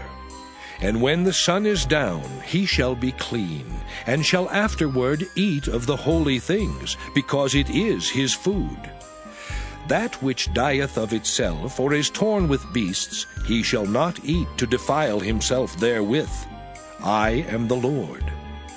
They shall therefore keep mine ordinance, lest they bear sin for it, and die therefore if they profane it. I, the Lord, do sanctify them. There shall no stranger eat of the holy thing. A sojourner of the priest or an hired servant shall not eat of the holy thing. But if the priest buy any soul with his money, he shall eat of it, and he that is born in his house, they shall eat of his meat. If the priest's daughter also be married unto a stranger, she may not eat of an offering of the holy things. But if the priest's daughter be a widow, or divorced, and have no child, and is returned unto her father's house, as in her youth, she shall eat of her father's meat, but there shall no stranger eat thereof. And if a man eat of the holy thing unwittingly, then he shall put the 5th part thereof unto it, and shall give it unto the priest with the holy thing. And they shall not profane the holy things of the children of Israel, which they offer unto the Lord, or suffer them to bear the iniquity of trespass, when they eat their holy things. For I, the Lord, do sanctify them. And the Lord spake unto Moses, saying, Speak unto Aaron, and to his sons, and unto all the children of Israel, and say unto them, Whatsoever he be of the house of Israel, or of the strangers in Israel, that will offer his oblation for all his vows, and for all his freewill offerings, which they will offer unto the Lord for a burnt offering, ye shall offer at your own will a male without blemish, of the beeves, of the sheep, or of the goats. But whatsoever hath a blemish, that shall ye not offer, for it shall not be acceptable for you. And whosoever offereth a sacrifice of peace offerings unto the Lord to accomplish his vow, or a free will offering in beeves or sheep, it shall be perfect to be accepted. There shall be no blemish therein. Blind, or broken, or maimed, or having a wen, or scurvy, or scabbed, ye shall not offer these unto the Lord, nor make an offering by fire of them upon the altar unto the Lord. Either a bullock or a lamb that hath anything superfluous or lacking in his parts, that mayest thou offer for a free will offering, but for a vow it shall not be accepted. Ye shall not offer unto the Lord that which is bruised, or crushed, or broken, or cut. Neither shall ye make any offering thereof in your land. Neither from a stranger's hand shall ye offer the bread of your God of any of these, because their corruption is in them, and blemishes be in them, they shall not be accepted for you. And the Lord spake unto Moses, saying, When a bullock, or a sheep, or a goat is brought forth, then it shall be 7 days under the dam, and from the 8th day and thenceforth it shall be accepted for an offering made by fire unto the Lord. And whether it be cow or ewe, ye shall not kill it and her young both in 1 day. And when ye will offer a sacrifice of thanksgiving unto the Lord, offer it at your own will. On the same day it shall be eaten up. Ye shall leave none of it until the morrow. I am the Lord. Therefore shall ye keep my commandments and do them. I am the Lord. Neither shall ye profane my holy name, but I will be hallowed among the children of Israel. I am the Lord which hallow you, that brought you out of the land of Egypt, to be your God. I am the Lord. Leviticus chapter 23. And the Lord spake unto Moses, saying, Speak unto the children of Israel, and say unto them, Concerning the feasts of the Lord, which ye shall proclaim to be holy convocations, even these are my feasts. 6 days shall work be done, but the 7th day is the Sabbath of rest, and holy convocation. Ye shall do no work therein. It is the Sabbath of the Lord in all your dwellings. These are the feasts of the Lord, even holy convocations, which ye shall proclaim in their seasons. In the 14th day of the 1st month at even is the Lord's Passover. And on the 15th day of the same month is the feast of unleavened bread unto the Lord. 7 days ye must eat unleavened bread. In the first day ye shall have an holy convocation. Ye shall do no servile work therein. But ye shall offer an offering made by fire unto the Lord 7 days. In the 7th day is an holy convocation. Ye shall do no servile work therein. And the Lord spake unto Moses, saying, Speak unto the children of Israel, and say unto them, When ye be come into the land which I give unto you, and shall reap the harvest thereof, then ye shall bring a sheaf of the first fruits of your harvest unto the priest. And he shall wave the sheaf before the Lord, to be accepted for you. On the morrow after the Sabbath the priest shall wave it. And ye shall offer that day, when ye wave the sheaf, an he-lamb without blemish of the first year for a burnt offering unto the Lord. And the meat offering thereof shall be 2/10 deals of fine flour mingled with oil, an offering made by fire unto the Lord for a sweet savour. And the drink offering thereof shall be of wine, the 4th part of an hin. And ye shall eat neither bread, nor parched corn, nor green ears, until the selfsame day that ye have brought an offering unto your God. It shall be a statute forever throughout your generations in all your dwellings. And ye shall count unto you from the morrow after the Sabbath, from the day that ye brought the sheaf of the wave offering, 7 Sabbaths shall be complete. Even unto the morrow after the 7th Sabbath shall ye number 50 days. And ye shall offer a new meat offering unto the Lord. Ye shall bring out of your habitations 2 wave loaves of 2/10 deals. They shall be of fine flour, they shall be baken with leaven. They are the first fruits unto the Lord. And ye shall offer with the bread 7 lambs without blemish of the first year, and 1 young bullock, and 2 rams. They shall be for a burnt offering unto the Lord, with their meat offering and their drink offerings, even an offering made by fire, of sweet savour unto the Lord. Then ye shall sacrifice 1 kid of the goats for a sin offering, and 2 lambs of the first year for a sacrifice of peace offerings. And the priest shall wave them with the bread of the first fruits for a wave offering before the Lord, with the 2 lambs. They shall be holy to the Lord for the priest. And ye shall proclaim on the selfsame day, that it may be an holy convocation unto you. Ye shall do no servile work therein. It shall be a statute forever in all your dwellings throughout your generations. And when ye reap the harvest of your land, thou shalt not make clean riddance of the corners of thy field when thou reapest. Neither shalt thou gather any gleaning of thy harvest. Thou shalt leave them unto the poor and to the stranger. I am the Lord your God. And the Lord spake unto Moses, saying, Speak unto the children of Israel, saying, In the 7th month, in the first day of the month, shall ye have a Sabbath, a memorial of blowing of trumpets, and holy convocation. Ye shall do no servile work therein, but ye shall offer an offering made by fire unto the Lord. And the Lord spake unto Moses, saying, Also on the 10th day of the 7th month, there shall be a day of atonement. It shall be an holy convocation unto you, and ye shall afflict your souls, and offer an offering made by fire unto the Lord.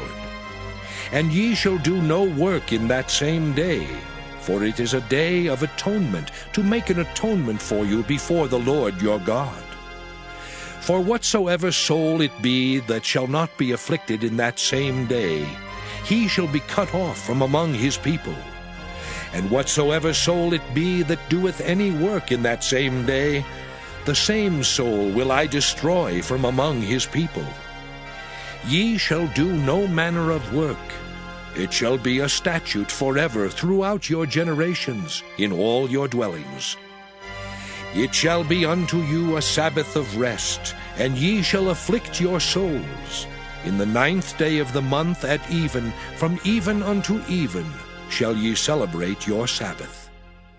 And the Lord spake unto Moses, saying, Speak unto the children of Israel, saying, The 15th day of this 7th month shall be the Feast of Tabernacles for 7 days unto the Lord. On the 1st day shall be an holy convocation. Ye shall do no servile work therein. 7 days ye shall offer an offering made by fire unto the Lord. On the 8th day shall be an holy convocation unto you. And ye shall offer an offering made by fire unto the Lord. It is a solemn assembly, and ye shall do no servile work therein. These are the feasts of the Lord, which ye shall proclaim to be holy convocations, to offer an offering made by fire unto the Lord, a burnt offering and a meat offering, a sacrifice and drink offerings, everything upon his day. Beside the Sabbaths of the Lord, and beside your gifts, and beside all your vows, and beside all your free will offerings, which ye give unto the Lord. Also in the 15th day of the 7th month, when ye have gathered in the fruit of the land, ye shall keep a feast unto the Lord 7 days. On the 1st day shall be a Sabbath, and on the 8th day shall be a Sabbath. And ye shall take you on the 1st day the boughs of goodly trees, branches of palm trees, and the boughs of thick trees, and willows of the brook, and ye shall rejoice before the Lord your God 7 days. And ye shall keep it a feast unto the Lord 7 days in the year. It shall be a statute forever in your generations. Ye shall celebrate it in the 7th month. Ye shall dwell in booths 7 days. All that are Israelites born shall dwell in booths. That your generations may know that I made the children of Israel to dwell in booths, when I brought them out of the land of Egypt. I am the Lord your God. And Moses declared unto the children of Israel the feasts of the Lord. Leviticus chapter 24. And the Lord spake unto Moses, saying, Command the children of Israel that they bring unto thee pure oil olive beaten for the light, to cause the lamps to burn continually. Without the veil of the testimony, in the tabernacle of the congregation, shall Aaron order it from the evening unto the morning before the Lord continually. It shall be a statute forever in your generations. He shall order the lamps upon the pure candlestick before the Lord continually. And thou shalt take fine flour, and bake 12 cakes thereof. 2/10 deals shall be in 1 cake. And thou shalt set them in 2 rows, 6 on a row upon the pure table before the Lord.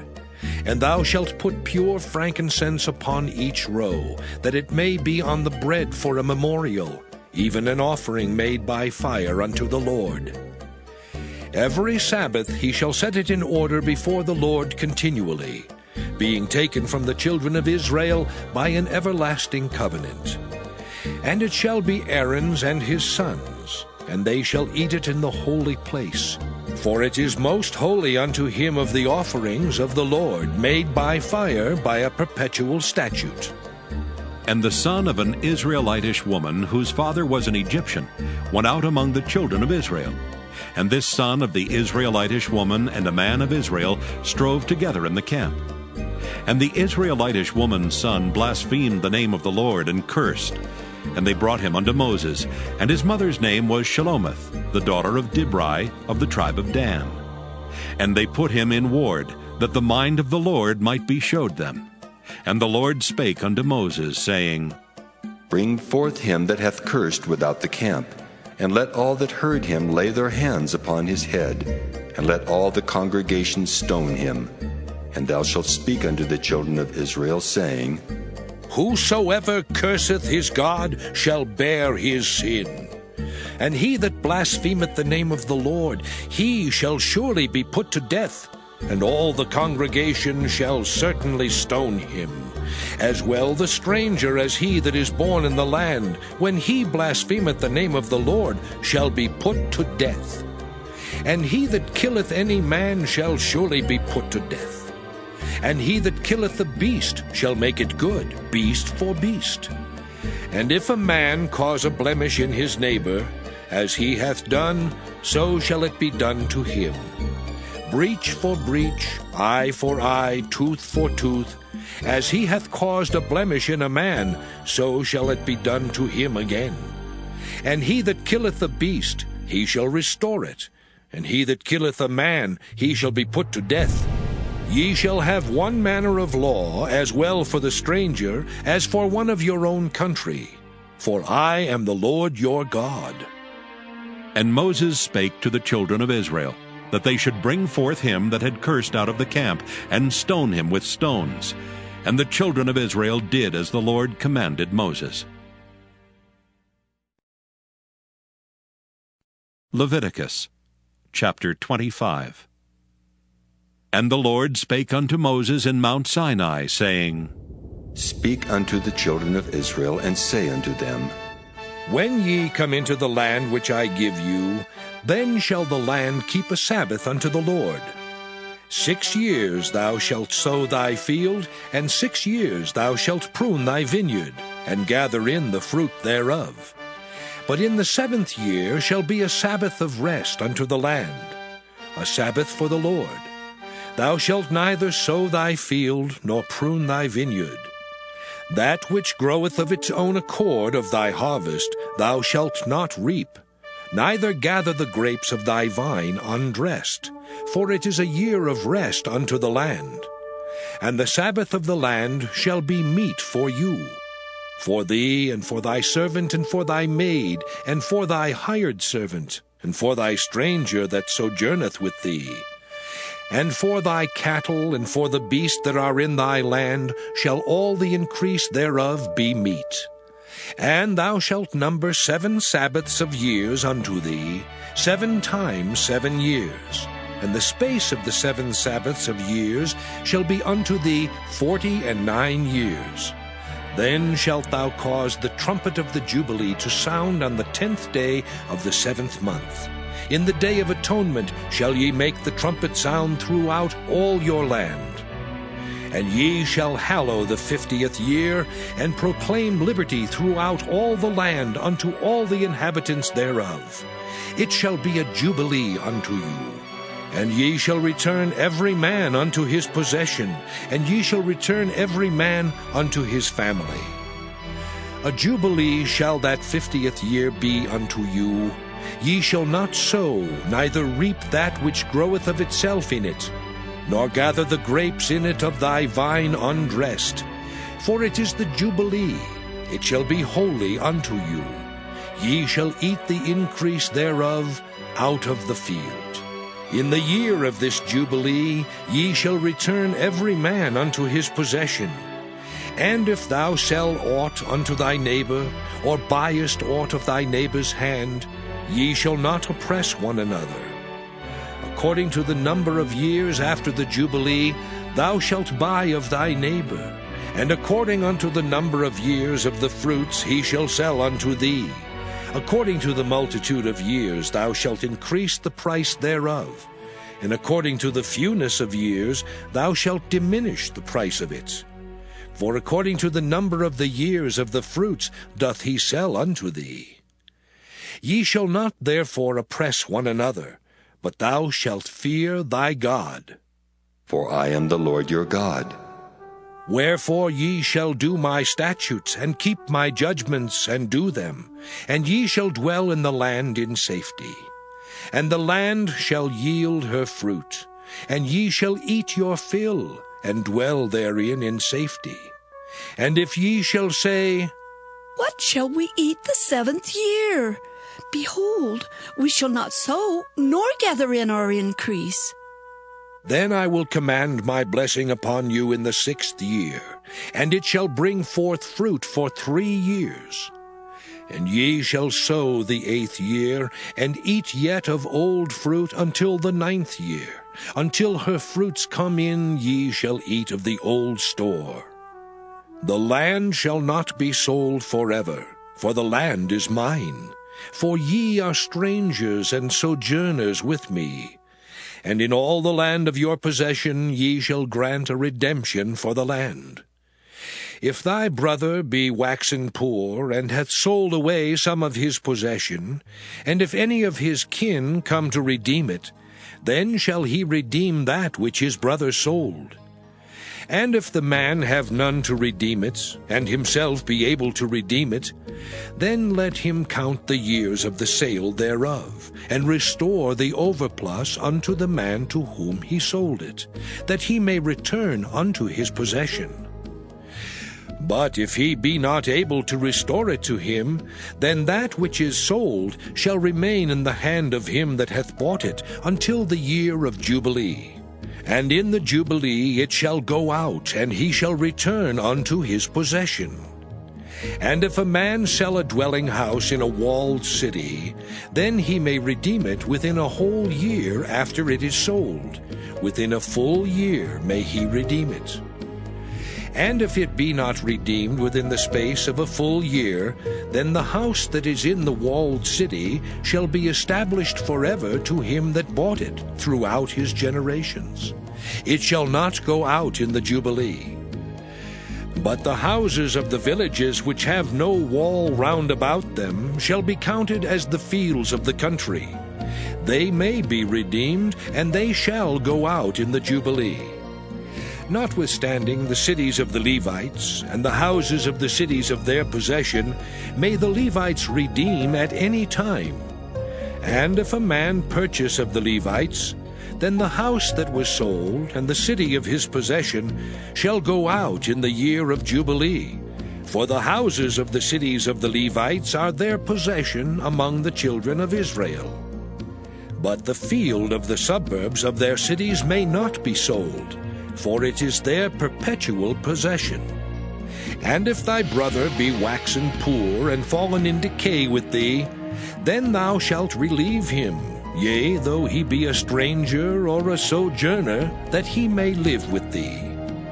Take thou no usury of him, or increase, but fear thy God, that thy brother may live with thee.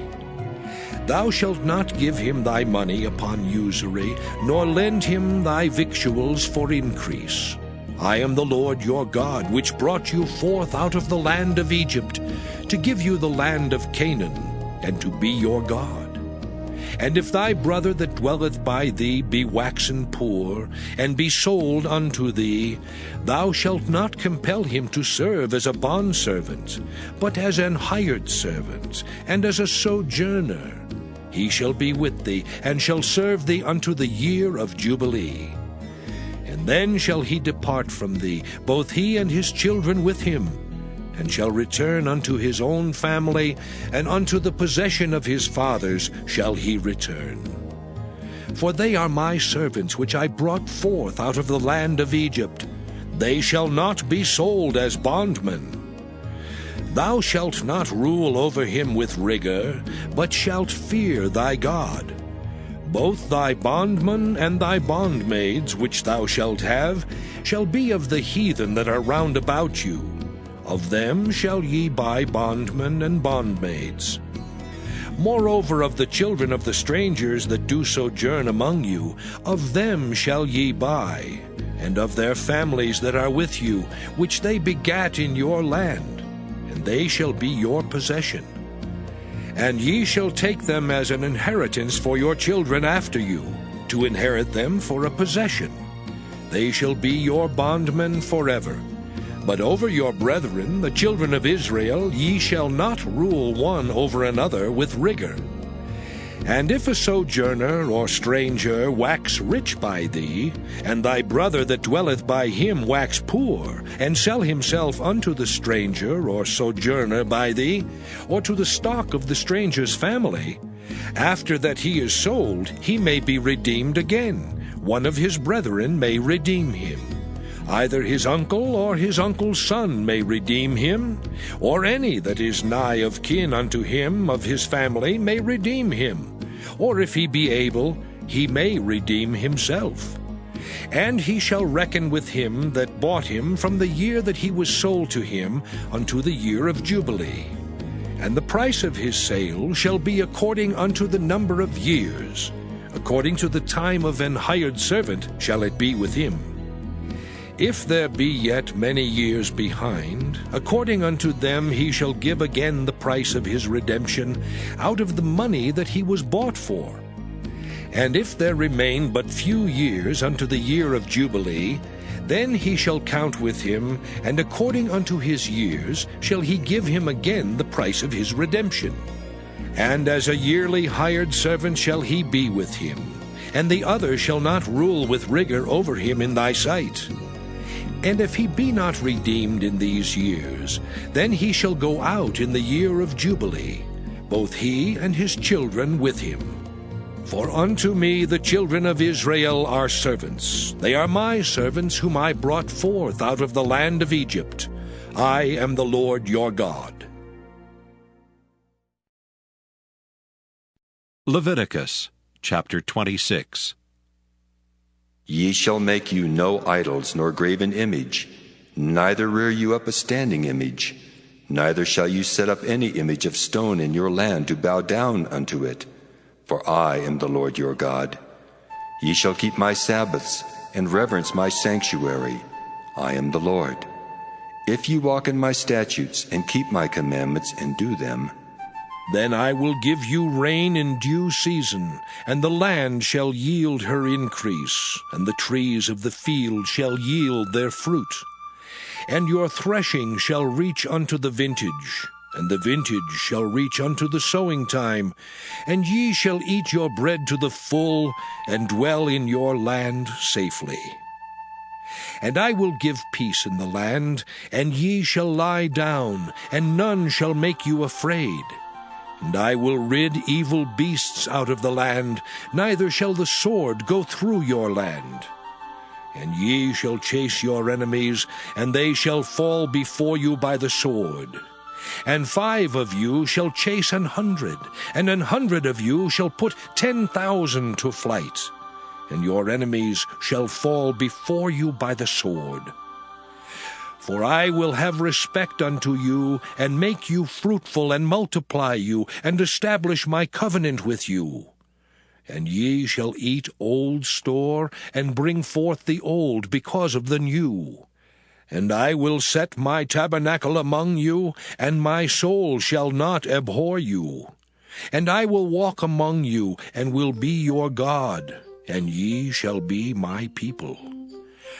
I am the Lord your God, which brought you forth out of the land of Egypt, that ye should not be their bondmen. And I have broken the bands of your yoke, and made you go upright. But if ye will not hearken unto me, and will not do all these commandments, and if ye shall despise my statutes, or if your soul abhor my judgments, so that ye will not do all my commandments, but that ye break my covenant, I also will do this unto you. I will even appoint over you terror, consumption, and the burning ague that shall consume the eyes and cause sorrow of heart. And ye shall sow your seed in vain, for your enemies shall eat it. And I will set my face against you, and ye shall be slain before your enemies. They that hate you shall reign over you, and ye shall flee when none pursueth you. And if ye will not yet for all this hearken unto me, then I will punish you 7 times more for your sins. And I will break the pride of your power, and I will make your heaven as iron, and your earth as brass. And your strength shall be spent in vain, for your land shall not yield her increase, neither shall the trees of the land yield their fruits. And if ye walk contrary unto me, and will not hearken unto me, I will bring 7 times more plagues upon you according to your sins. I will also send wild beasts among you, which shall rob you of your children, and destroy your cattle, and make you few in number, and your high ways shall be desolate. And if ye will not be reformed by me by these things, but will walk contrary unto me, then will I also walk contrary unto you, and will punish you yet 7 times for your sins. And I will bring a sword upon you, that shall avenge the quarrel of my covenant. And when ye are gathered together within your cities, I will send the pestilence among you, and ye shall be delivered into the hand of the enemy. And when I have broken the staff of your bread, 10 women shall bake your bread in one oven, and they shall deliver you your bread again by weight. And ye shall eat, and not be satisfied. And if ye will not for all this hearken unto me, but walk contrary unto me, then I will walk contrary unto you also in fury. And I, even I, will chastise you 7 times for your sins. And ye shall eat the flesh of your sons, and the flesh of your daughters shall ye eat. And I will destroy your high places, and cut down your images, and cast your carcasses upon the carcasses of your idols, and my soul shall abhor you. And I will make your cities waste, and bring your sanctuaries unto desolation, and I will not smell the savor of your sweet odors. And I will bring the land into desolation, and your enemies which dwell therein shall be astonished at it. And I will scatter you among the heathen, and will draw out a sword after you, and your land shall be desolate, and your cities waste. Then shall the land enjoy her Sabbaths, as long as it lieth desolate, and ye be in your enemy's land, even then shall the land rest, and enjoy her Sabbaths. As long as it lieth desolate, it shall rest, because it did not rest in your Sabbaths, when ye dwelt upon it. And upon them that are left alive of you, I will send a faintness into their hearts in the lands of their enemies, and the sound of a shaken leaf shall chase them, and they shall flee as fleeing from a sword, and they shall fall when none pursueth. And they shall fall one upon another, as it were before a sword, when none pursueth. And ye shall have no power to stand before your enemies. And ye shall perish among the heathen, and the land of your enemies shall eat you up. And they that are left of you shall pine away in their iniquity in your enemies' lands, and also in the iniquities of their fathers shall they pine away with them. If they shall confess their iniquity, and the iniquity of their fathers, with their trespass which they trespassed against me, and that also they have walked contrary unto me, and that I also have walked contrary unto them, and have brought them into the land of their enemies, if then their uncircumcised hearts be humbled, and they then accept of the punishment of their iniquity, then will I remember my covenant with Jacob, and also my covenant with Isaac, and also my covenant with Abraham will I remember, and I will remember the land. The land also shall be left of them, and shall enjoy her Sabbaths, while she lieth desolate without them. And they shall accept of the punishment of their iniquity, even because they despised my judgments, and because their soul abhorred my statutes. And yet for all that, when they be in the land of their enemies, I will not cast them away, neither will I abhor them, to destroy them utterly, and to break my covenant with them. For I am the Lord their God.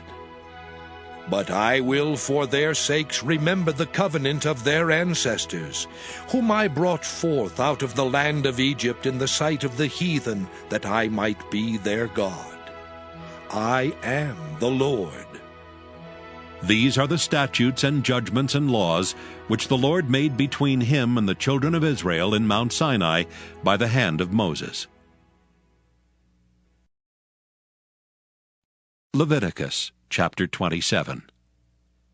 And the Lord spake unto Moses, saying, Speak unto the children of Israel, and say unto them, When a man shall make a singular vow, the persons shall be for the Lord by thy estimation.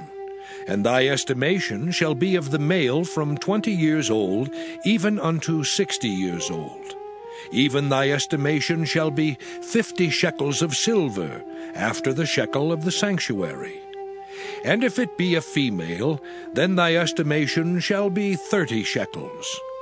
And if it be from 5 years old even unto 20 years old, then thy estimation shall be of the male 20 shekels, and for the female 10 shekels. And if it be from a month old even unto 5 years old, then thy estimation shall be of the male 5 shekels of silver, and for the female thy estimation shall be 3 shekels of silver. And if it be from 60 years old and above, if it be a male, then thy estimation shall be 15 shekels, and for the female 10 shekels. But if he be poorer than thy estimation, then he shall present himself before the priest, and the priest shall value him. According to his ability that vowed shall the priest value him. And if it be a beast, whereof men bring an offering unto the Lord, all that any man giveth of such unto the Lord shall be holy. He shall not alter it, nor change it, a good for a bad, or a bad for a good. And if he shall at all change beast for beast, then it and the exchange thereof shall be holy. And if it be any unclean beast, of which they do not offer a sacrifice unto the Lord, then he shall present the beast before the priest. And the priest shall value it, whether it be good or bad. As thou valuest it, who art the priest, so shall it be. But if he will at all redeem it, then he shall add a 5th part thereof unto thy estimation. And when a man shall sanctify his house to be holy unto the Lord, then the priest shall estimate it, whether it be good or bad. As the priest shall estimate it, so shall it stand. And if he that sanctified it will redeem his house, then he shall add the 5th part of the money of thy estimation unto it, and it shall be his. And if a man shall sanctify unto the Lord some part of a field of his possession, then thy estimation shall be according to the seed thereof. An homer of barley seed shall be valued at 50 shekels of silver. If he sanctify his field from the year of Jubilee, according to thy estimation, it shall stand. But if he sanctify his field after the Jubilee, then the priest shall reckon unto him the money according to the years that remain, even unto the year of the Jubilee, and it shall be abated from thy estimation. And if he that sanctified the field will in any wise redeem it, then he shall add the 5th part of the money of thy estimation unto it, and it shall be assured to him. And if he will not redeem the field, or if he have sold the field to another man, it shall not be redeemed any more.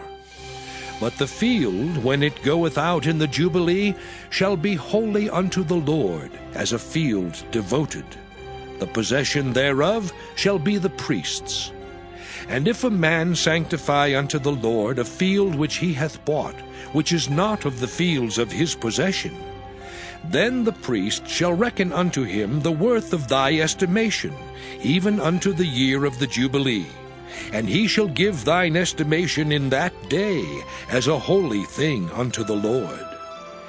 In the year of the Jubilee the field shall return unto him of whom it was bought, even to him to whom the possession of the land did belong. And all thy estimations shall be according to the shekel of the sanctuary. 20 gerahs shall be the shekel. Only the firstling of the beasts, which should be the Lord's firstling, no man shall sanctify it, whether it be ox or sheep, it is the Lord's. And if it be of an unclean beast, then he shall redeem it according to thine estimation, and shall add a 5th part of it thereto. Or if it be not redeemed, then it shall be sold according to thy estimation. Notwithstanding, no devoted thing that a man shall devote unto the Lord of all that he hath, both of man and beast, and of the field of his possession, shall be sold or redeemed. Every devoted thing is most holy unto the Lord. None devoted, which shall be devoted of men, shall be redeemed, but shall surely be put to death. And all the tithe of the land, whether of the seed of the land or of the fruit of the tree, is the Lord's. It is holy unto the Lord. And if a man will at all redeem aught of his tithes, he shall add thereto the 5th part thereof. And concerning the tithe of the herd or of the flock, even of whatsoever passeth under the rod, the 10th shall be holy unto the Lord. He shall not search whether it be good or bad, neither shall he change it.